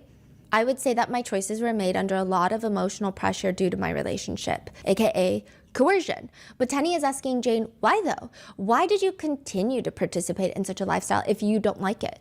Tenny says, is it because, quote, because you wanted to be a really good girlfriend and partner? You use that word partner over and over again. Yes. On direct, you wanted to be a very good partner for him, right? Yes. And lover for him? I did. So this is a debate. There's a pretty heated back and forth on whether or not Jane repeatedly referring to Sean Combs as lover or partner is helping or hurting the defense. Some argue it helps because she sounds like she still has a fond association with him. It sounds like a consensual relationship. Others are saying it harms because it's so clear the power that he mentally held over her. Even to this day. To this day, yeah. The defense is now trying to frame the hotel nights as a secret that Combs shared with Jane about his vulnerabilities of, well, they don't say it, but it's like said, being a cuck. And Jane wanted to because it made her feel special. And you tried, tell me if this is right, to be very sexy for him in those rooms because this is something he liked, right? I don't think I tried. I think I did, and I was. You were very sexy to him, right? Yes. Because you're a beautiful woman, right? Thank you. Combs is like nodding intensely at this point. Father Arun looks in his direction and he just like freezes mid-nod. No Frozen. way. Really? Yes. Jane even tells Tenny that a big part of why she wanted to move into a large home in LA that cost $10,000 a month, that we are not allowed to forget, was because they could shift the hotel nights from hotels to the privacy of her home. By this point, the hotel nights have been going on for 2 years, but she chose a house this big because she wanted it to be to Combs' taste level, saying, I would say that Mr. Combs had really nice properties that were always decorated well and very well manicured. I wanted to pick a home that was a home away from home that he would visit me and he would still feel like he was at home. Combs is again nodding at this part because he's hoping the jurors are liking the defense arguments on this. The defense shows messages where Combs references Jane as his crack pipe, as if he's addicted to her. Tenny clarifies and Jane responds, yeah, to my sex. To which Jane texts Combs, baby, you make me laugh, lol, the addiction is real. I really had to get to this point to stop, honestly. Fuck or die trying, no apologies, nothing's going to stop us or me. One juror is smirking again, and it's just a lot. It's a lot of smirking. You mentioned a few times on direct examination that there were times that he felt bored, or you thought he felt bored, and you would mention an entertainer coming, right? In that instance, because you wanted him to be excited and feel fulfilled, right? Yes. Do you remember telling the government that you accepted the dynamic at that time because you just wanted any amount of time with him? I accepted the dynamic as far as... That's a little fuzzy for me. I guess I guess I kind of knew what I was seeing this was becoming, and I was already hooked onto the love, and I just kind of was going with it. And do you remember telling the government in one of your meetings with them that you felt that you couldn't say no because you wanted to prove yourself and make him happy and to be the one that he desired? Because I loved him very much and I liked making him happy and I liked to make him happy and satisfy him. Even when it came to filming of the hotel nights, Jane tells Tenny she was okay with it being filmed because he told her it was just for them. But Tenny brings up a little nickname that they had. Do you remember what the nickname that you, Paul, one of the entertainers, and Mr. Combs had for each other? The trifecta? Jane says that she was Kobe Bryant, Paul was Shaq, and Combs was Michael Jordan. Jesus. Why are you Kobe? Because I'm the best. Okay, and why is Mr. Combs Jordan? Because he's the best. So this whole thing goes viral on TikTok with people trying to use this as an argument of why Jane wanted the hotel nights as much as Combs did. I will say it was kind of an awkward moment in the courtroom in the sense that I don't think the jurors took it very well. I guess the comparisons. Because to call them athletes and to have these hotel nights that have been testified to be long bouts of activity, it just... I don't know. I guess they didn't like it. I mean, the whole point of the defense, what they're trying to achieve, and you tell me if you think they achieved it for the jurors, is to show that Jane wanted the hotel nights. And these types of nicknames, I guess, to them helps their side. Whether that meant she liked the hotel night itself or she liked the treatment Combs gave her after the hotel night, I don't know. That's up to the jurors to decide. But they're also trying to argue that she liked it so much that she would facilitate the hotel nights. She would argue that Jane would even set up the hotel nights and grab things to her liking. Tenny says, what would you get? Outfits? I'd get stripper shoes. I'd get lube. I would get male erection pills or liquids. I would get shorts. I would get maybe whips. So what are the shorts for? The shorts are for Sean and Paul. Okay, and is that something you like them to wear? Given my circumstances, I was really turned off whenever these men would come in with their regular shorts. And so I started incorporating shorts for them as well for these nights, just so I could find them attractive.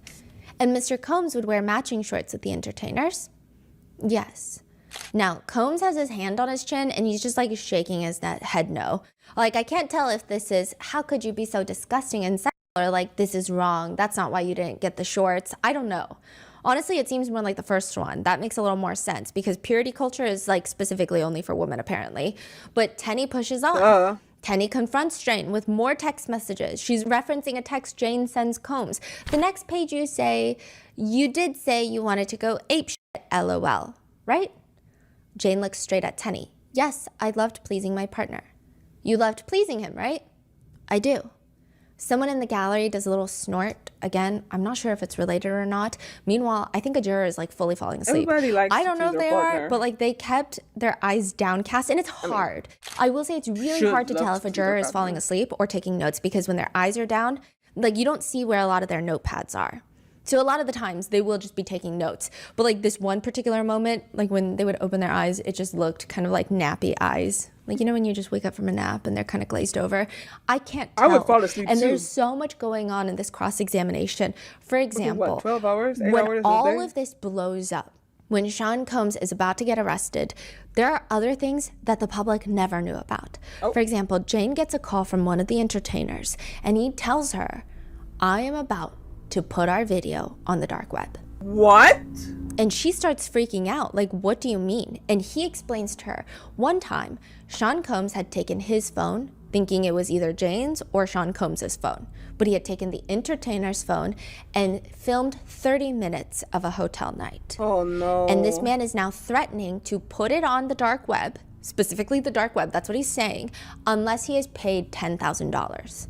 Jane freaks out, tells Sean Combs, I think the attorneys find out about it, and then eventually she stops responding to him because she's like, this is blackmail. This is literally like extortion. You can't legally even ask for money like this.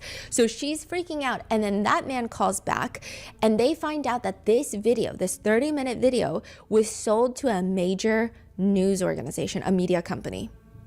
But for whatever reason, never gets published.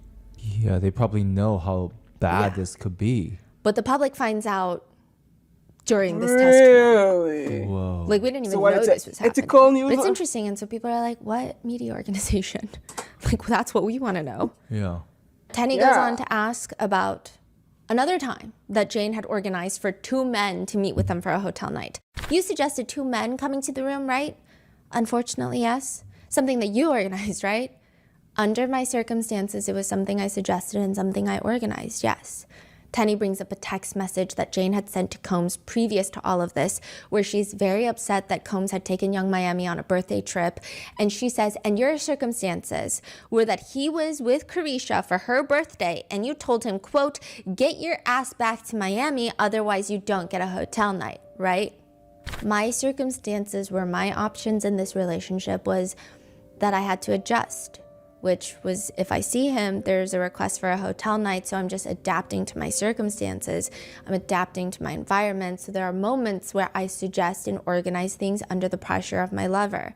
Yes. And again, there's another smirk happening. But it's sad. This is a rare so occasion sad. that I pulled the hotel card. Yes. Because it would mean that you would break up.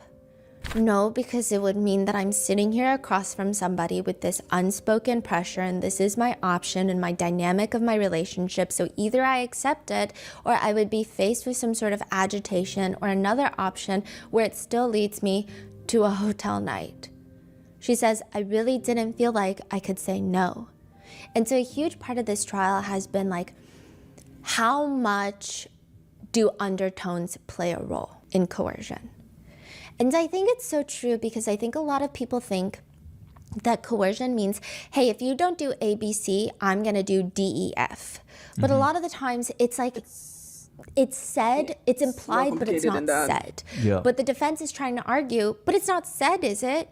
Yeah, yeah. And she's trying to say, but it's implied. Yes. Because humans don't say everything. Yes. Like, we imply every sentence is an implication of something. Yes. So it's just been like this back and forth debate. And this, like, while we're sitting in the pews, it just made so many of us realize we still, like, society is so far gone. Like, we're still on this debate. Yes. Of like, well, he didn't say gun to your head, if you don't do this, I'm not going to pay your rent, did he? Like, it's like, okay. But like, I mean, look at some of the text. Like, do you think he sounds like a happy camper right now? No, not just that. Like, he threatened her multiple times to release her fucking tape. He said he would send the tape of the hotel night to her baby daddy. Like, we know he's foul, and we know he used coercion and blackmail too, to coerce her and force her basically to do another hotel night and another hotel night. And there's always a reason for the hotel night, which is ultimately the only time she sees him, almost, which is why this is so tragic. She loves him so much. She's so blinded and not, like, she needs therapy so badly. Like, it's almost like a fucking cult. All of these people being abused and fucking staying for years.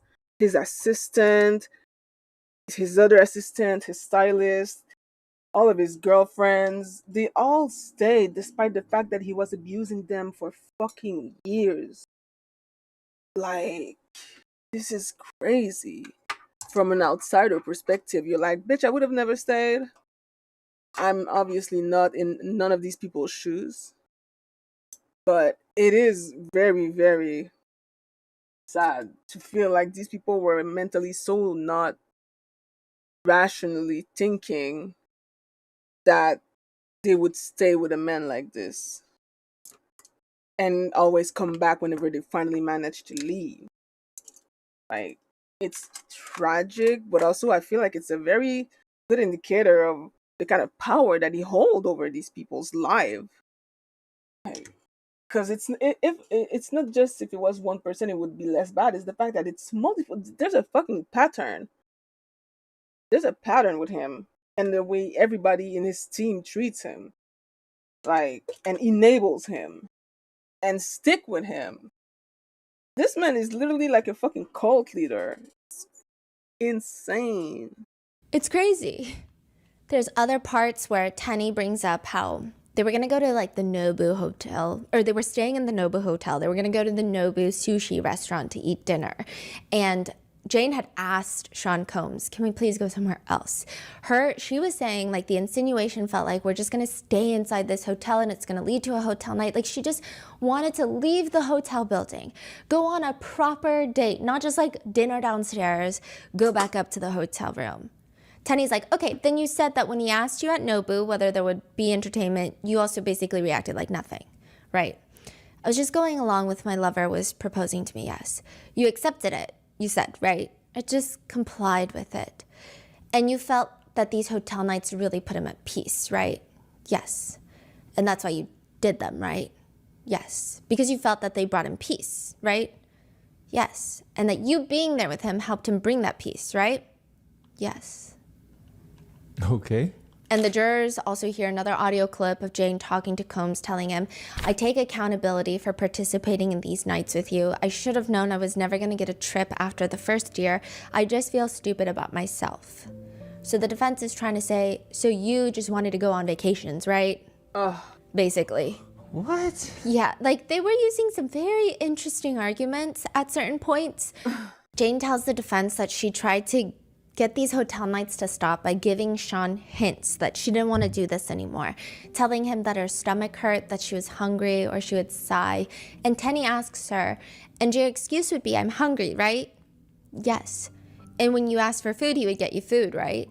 He knows what I meant by that. He knows, you asked for food, correct? Yes. And you got food, right? Yes.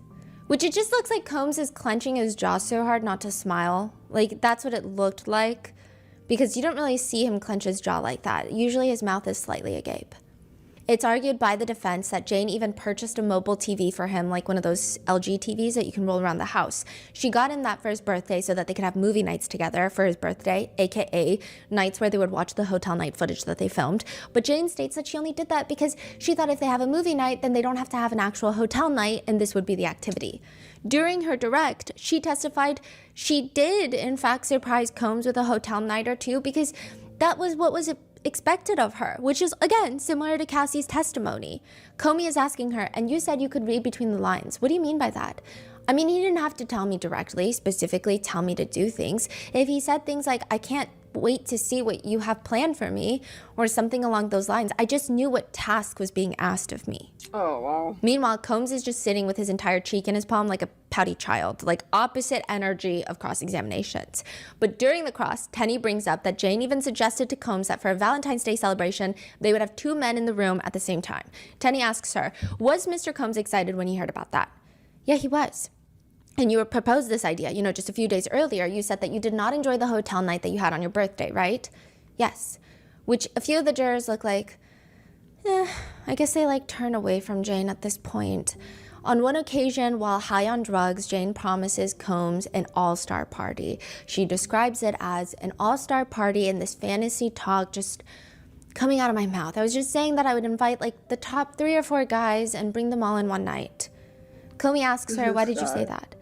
Because I was high, I was with my lover, I wanted to play into what he likes to hear, I like making him feel excited. I was just riling him up, and it made him smile. However, there are text messages that show Combs being like, hey, when's this all-star night happening? And she's trying to explain to him, I can't do it. I need to wrap my head around it. It's just too much. She sends him a picture of pink toilet paper to show him that she's about to start her period. And Comey asks her, why did you send Sean a picture of the beginning of your period? Because I needed to prove to him that my hesitation was real and I needed to be excused for the night and just hope that he's not mad at me. Which is already in itself so crazy. I feel like if I sent my partner a picture like that, the bigger problem in question would be, why do I feel obligated to prove to him that I'm menstruating? That's not normal human behavior. Or, well, it shouldn't be. But clearly she feels the need to send that. Mm-hmm. And Combs clearly doesn't believe her anyway, because he texts back, this whole shit is too weird for me and it doesn't feel true. You have had your period so many times before. What? He's also because she's explaining her body's been taking a toll, and he says, don't do drugs, just drink champagne then. He continues, You're the one giving I'm too her stressed drugs. to get pressed for money this week. For today, now, you acting weird as fuck. I've tried to talk to you about that all day. It's too weird for me to accept. Now I'm in my head and I'm mad as fuck. I've had another successful week and this is whack. Don't stress me about money ever fucking again. You're playing with me. I don't believe this fake ass shit. You're getting your hair done. You're working out. Now you're tired and getting your hair done for no reason. I don't believe you and you're playing with me. I'm gonna fall back. Love, you not being completely honest with me, and that's a no-no. Deal breaker for me. It's not adding up. You ain't even suggest a movie night or even coming to see me. Weird. I'm done. He is so pressed right now, saying some crazy shit because she basically saying, hey, I couldn't do a hotel night. Literally. And my body is falling apart. And he's like, how could you possibly how dare you to say no to me for those reasons? Those are absolute lies. Yeah, and he's getting, honestly, okay, this is what I'm saying of I don't know why in the big grown 2025, this is aggressive. It's basically saying you can't say no without saying you can't say no. Yeah. No, but it's not just that. I remember Cassie said that she had to do these fucking hotel night even when she was on her fucking period. He did not care. She had to perform when she was bleeding, she had to perform. When she had a UTI, she had to perform. When she had like a bunch of literally physical health issues because of the fact that this shit was taking half of her week every fucking week with the amount of drugs that she was taking. Mind you, she was in her early 20s. Like, her brain was not even done developing, and she was being exploited like crazy, and her body was actually falling apart as well, and she still had to do it even when she was bleeding or sick. So like, I'm not I'm not surprised that he snapped. Because he doesn't care if she's bleeding, apparently. Jesus Christ. Yeah, he's like losing it. Which, side note, stressing her about money, again, that $10,000 a month that he's paying in rent. And I do think that some people thought that he's only paying $10,000 in rent and more of her other things. It's really only like $10,000 a month, and then sporadically gifts and sporadically other money that she would ask for. And sometimes he would give it, sometimes not. Continuing on, he just starts bombarding her with angry messages like, whack as so mad you played me, you in games, I had a rough week, you for real, leave me the fuck alone. To which Jane feels the need to send him a picture of her dirty tampon. She writes, I wasn't playing games, I said I was still making it happen last night. You asked me what was wrong, I admitted I finally was not feeling good and said I just got my period. I politely just asked if I could sit this one out. Jane responds saying, all because I ended up not feeling good and asking if I can postpone. You have flaked and disappeared so many countless times on me. I've nonstop given you these nights for 2.5 years, and this is the first time I just hit a wall and was honest in asking for space to go feel better. Now I'm waking up to more f me. I'm not a liar, a cheater, user, or a sex robot. I'm just as hurt and upset, and we need to have a serious talk about everything. He just ignores her. And then a few days later, he just says, let's move on and stay in the light. Oh my God. Jane says this was the usual routine. If she told him anything about her body being tired, she needed to rest, he would yell at her. One time he yelled at her and told her to just fucking take her all. Comey is playing the jurors an audio message that Combs had left Jane, and in it he says, Hey, I really don't know what's going on with you, but I just want to just give you a heads up that I'm about to really disappear on you. You feel me? I'm not going to be playing these games with you at all, at all. So I don't know, you think you silent treating me, and you think I'm going to be, nah. You'll have a rude awakening. You'll just have silence. And ain't nobody threatening you, and I ain't trying to go back and forth with no woman. You know what I'm saying? I'm telling you, I ain't got no time for no games. Where my life is at right now, I don't have no time for no games, baby girl. Me and you could be mad, I could have a spat, we could have whatever. Then after that, you better get on your job. That's really, that's all it is. Her job? Cause you got me on my job. Nah, it ain't never gonna work like that over here. You know what I'm saying? I was trying not to leave this message, but you have left me no choice. So either you go in the direction of like moving on and like that, or you like just like have me just keep moving. Ain't no threat, I'm just being clear. I can't do this with you every time you get upset. so you got to be on your job. Jane says, I understood that he had certain expectations of me and I had to fulfill them. Basically, her job is the hotel night, his job is to pay rent. He's like holding that. He just texts her, oh yeah, and happy Sunday, love. Listen, sure, innocent until proven guilty, but like this man is so vindictive and petty and rude. Like legally, it's up to the jury to decide, but morally, again, straight to jail. Like to send that audio message and then to say, oh yeah, happy Sunday, is like so vile. In another text message thread, Jane is explaining how she says that she just hates that she's being used for hotel nights while other women get quality time. That's and what he she just repeatedly ignores her said. and he keeps asking her, what girl, what time you free tomorrow? I need you to don't say no to me. Like, don't say no. I need you to don't say no to me, please. The jurors did not seem to like this text message. Like one of them looked genuinely disgusted by this message, but I don't know. Maybe they smelt a fart. I don't know, but they just look like that very like nasty scowl, like when you smell something really stinky, that kind of look. So again, I don't know what it was towards, but it just didn't seem good. Combs texts again, I really need you. I'm asking you not to do this. I'm serious, please, for real. This is a waste of time. Jane responds, you just said you're gonna call someone else. Call them. I said I'm not an animal. I'm not a star, our experiences are desensitizing for me. I don't want to be effed and mistreated. I don't feel like performing loveless, cold, intimate relations. My spirit and my soul are tired. I need a break mentally and spiritually. He responds, "You're wrong."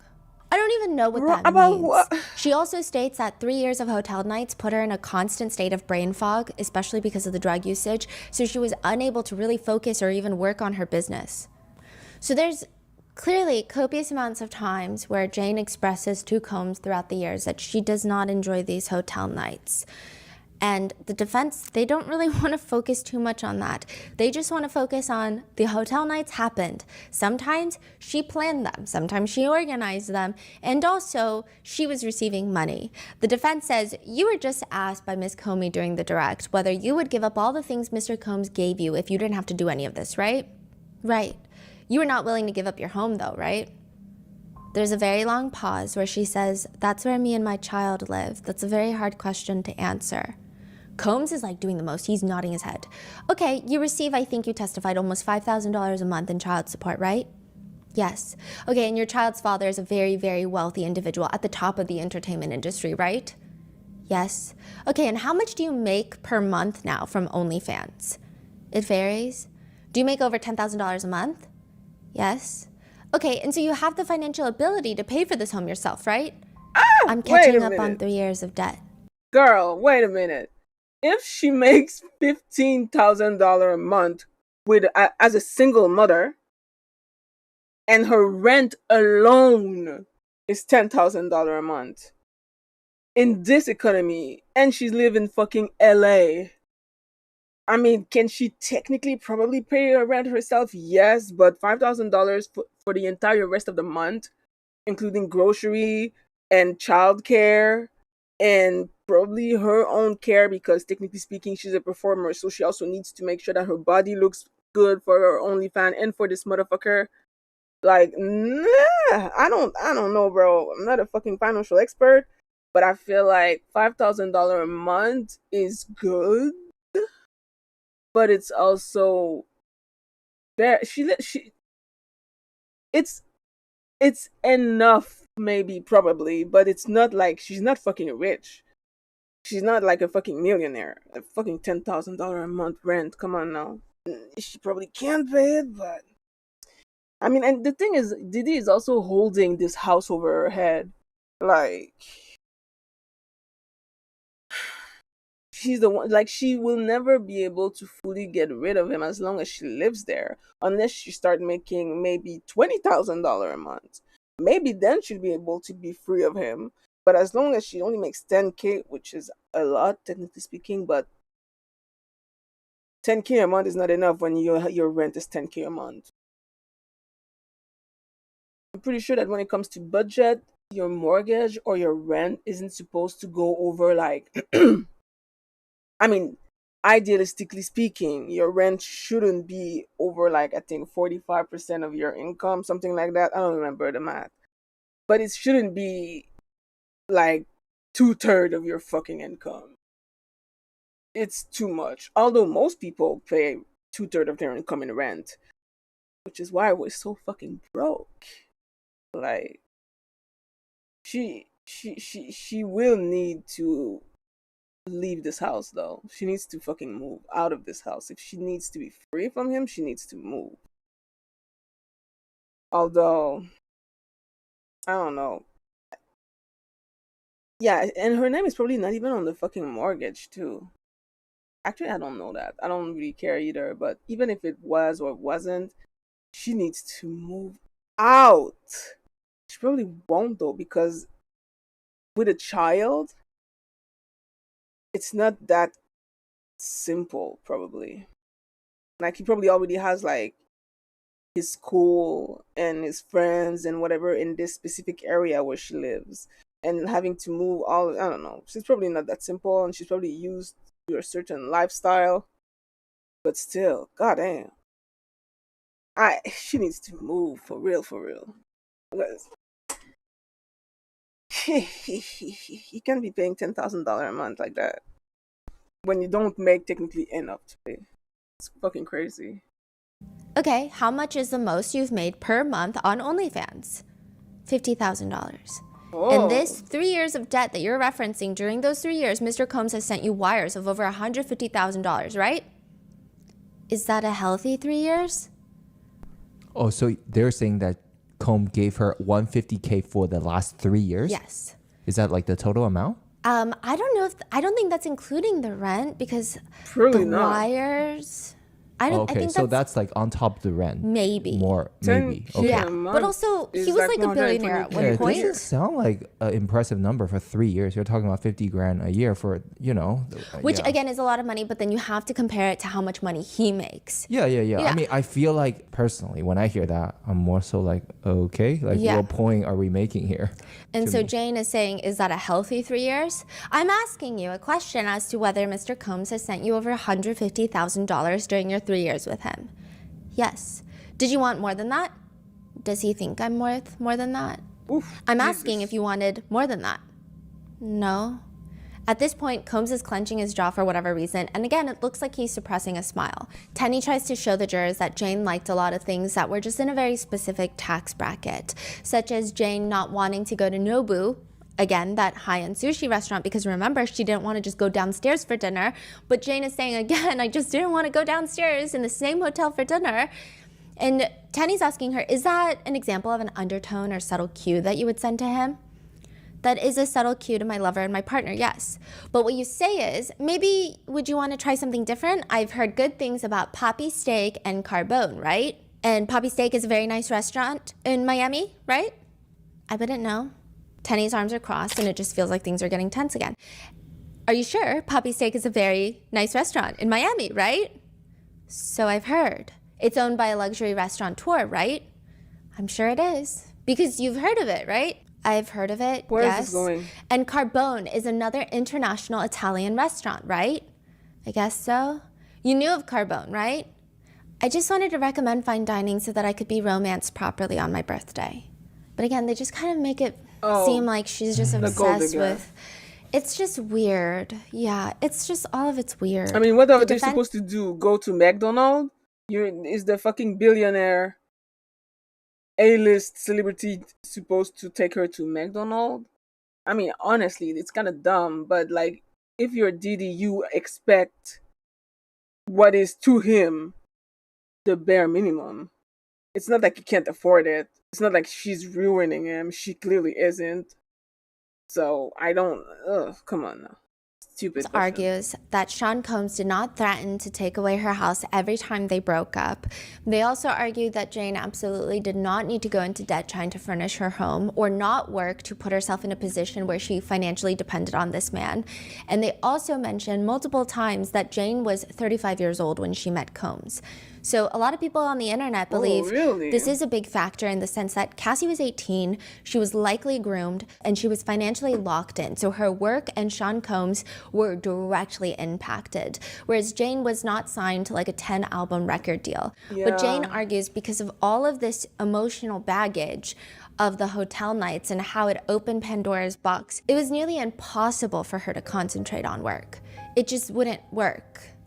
She says, in that time, I lost so many work opportunities just following, and she's texting this to Combs, like following you around, being high, and coerced into this dark and humiliating lifestyle. Meanwhile, my peers and my colleagues excelled in both meaningful personal relationships and financial stabilities.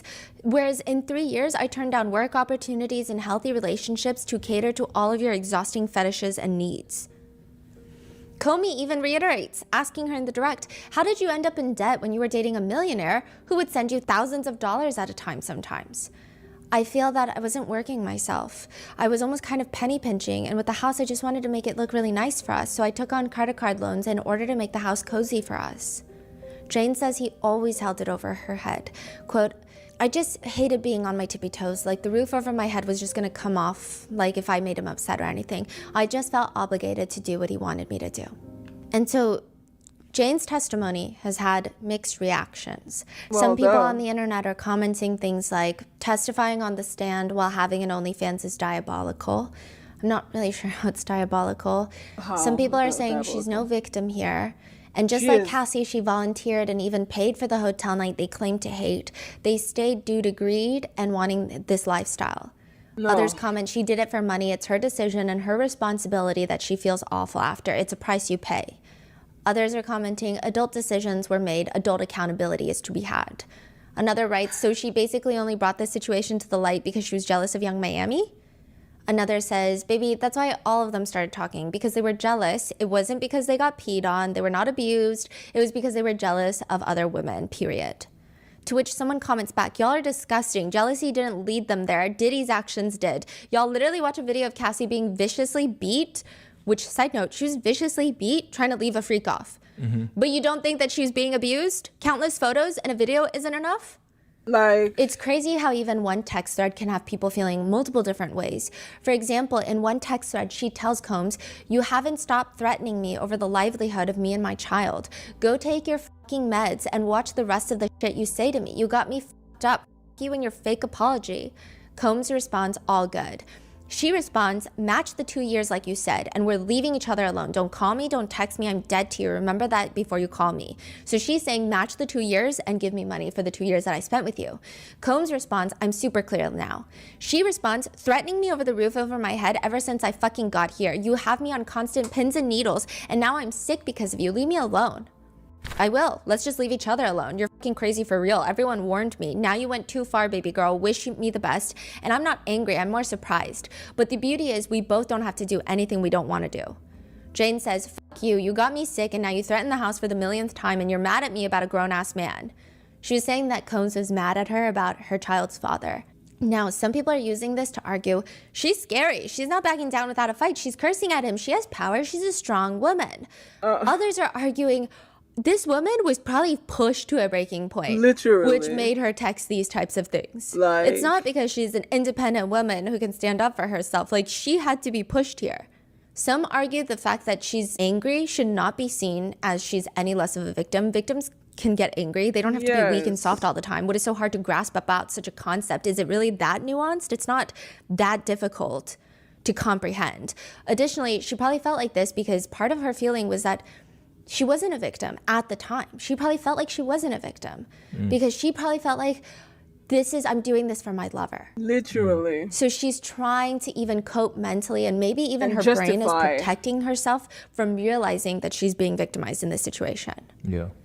In the redirect, Comey brings in a text message thread into evidence from Sean Combs to one of the entertainers. And he texts the entertainer, I'm going to need you to persuade her. Call me in 5 minutes and tell her we've been holding it since last week. If she hears from you, we're in. Jane says she's never seen those messages before. Wow. As for the other woman, Comey asks her, Jane, what were you jealous of? Jane starts breaking down. How they just had more ease and I had more pressure and that I just was made to be like they weren't forced to carry this impossible pressure and that they didn't have to hold any of that. That they weren't asked to hold that pressure like I did. And I just felt that it was unfair that I was the one being asked to just hold all of that pressure. What are you referring to when you say all that pressure? All the nights with these men? What I was trying to express every time I brought up woman was, why do I have to be degraded in order to be with you? Why do I have to break all of my boundaries and compromise myself and they don't have to, but they can still experience you in ways that I want to? It was never about the other woman. It was about why I was being treated like this. It just feels like Jane's trauma is very real and fresh. But she does tell Comey that she has been in therapy for 3 months now, so maybe she's on her journey to healing. I hope. And once Jane is off the stand in a testimony that lasts like almost 6 days, Jane is off the stand and on her way out, she walks past the prosecutor's table. She leans down and hugs Maureen Comey. Then she walks past the first defense table and then the next defense table, she leans down and hugs Tenny. And everyone in the courtroom was shocked. Yeah. One comment. Like what kind of hug? Like a side hug. Like lean down and hug. Like, They're why are you sitting. hugging the up? And one comment reads, as an abuse survivor, she did it because of the tense moments. She's been conditioned that you have to apologize in order to keep peace. I still say I'm sorry for everything. Even a stranger that bumps into me, I say I'm sorry. Another writes, it's a very transparent moment and deeply telling. It was due to emotional overload, conditioned compliance, not wanting to make anyone mad, and seeking validation. Hugging both sides suggests how deeply shaped she's been on the need to preserve peace, even at her own expense. Yeah. Another reads, it's absolutely horrible the way Diddy uses financial coercion to control so many people in his lives. Yes.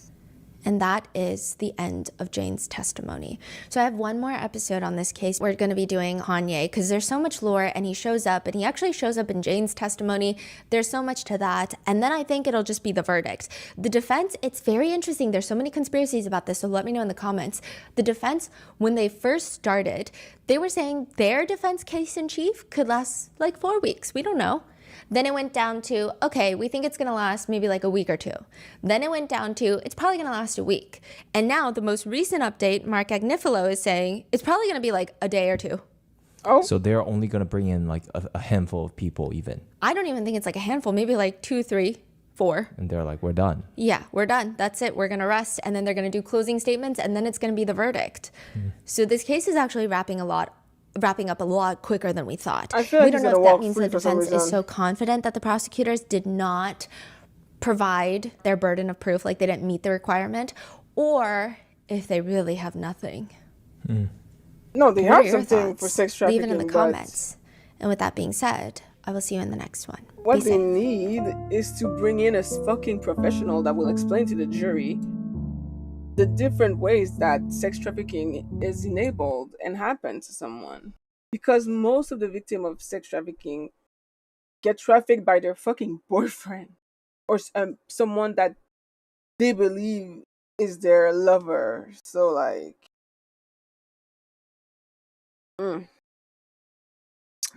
but I digress. Oof, that video was long, bro. My ADHD cannot keep up for that long without stimulation. But I'm glad that it's almost over. I'm not gonna watch the other video today, obviously. I'm gonna go take a nap. And then I'm gonna come back later to play video games. More Marvel Rival, Warframe, and I don't know. Probably gonna stick to these two, but I never know in advance. Sometime I switch. Anyway, done with my makeup as well. Oh, I see. We have a mix of people on Twitch and YouTube. Hello to the 10-ish people who are watching my stream right now in total. If you enjoy my, or is entertained or whatever by my Diddy trial reaction, I do love to react to Stephanie Soo's video here and there. I should probably like start doing it on a schedule like once a week, but we'll see about that.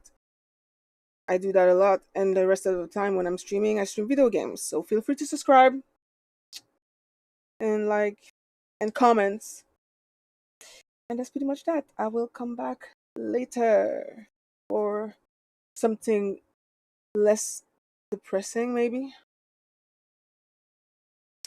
Hopefully. If I win in Marvel Rival, it's gonna be fun. Anyway. Bye.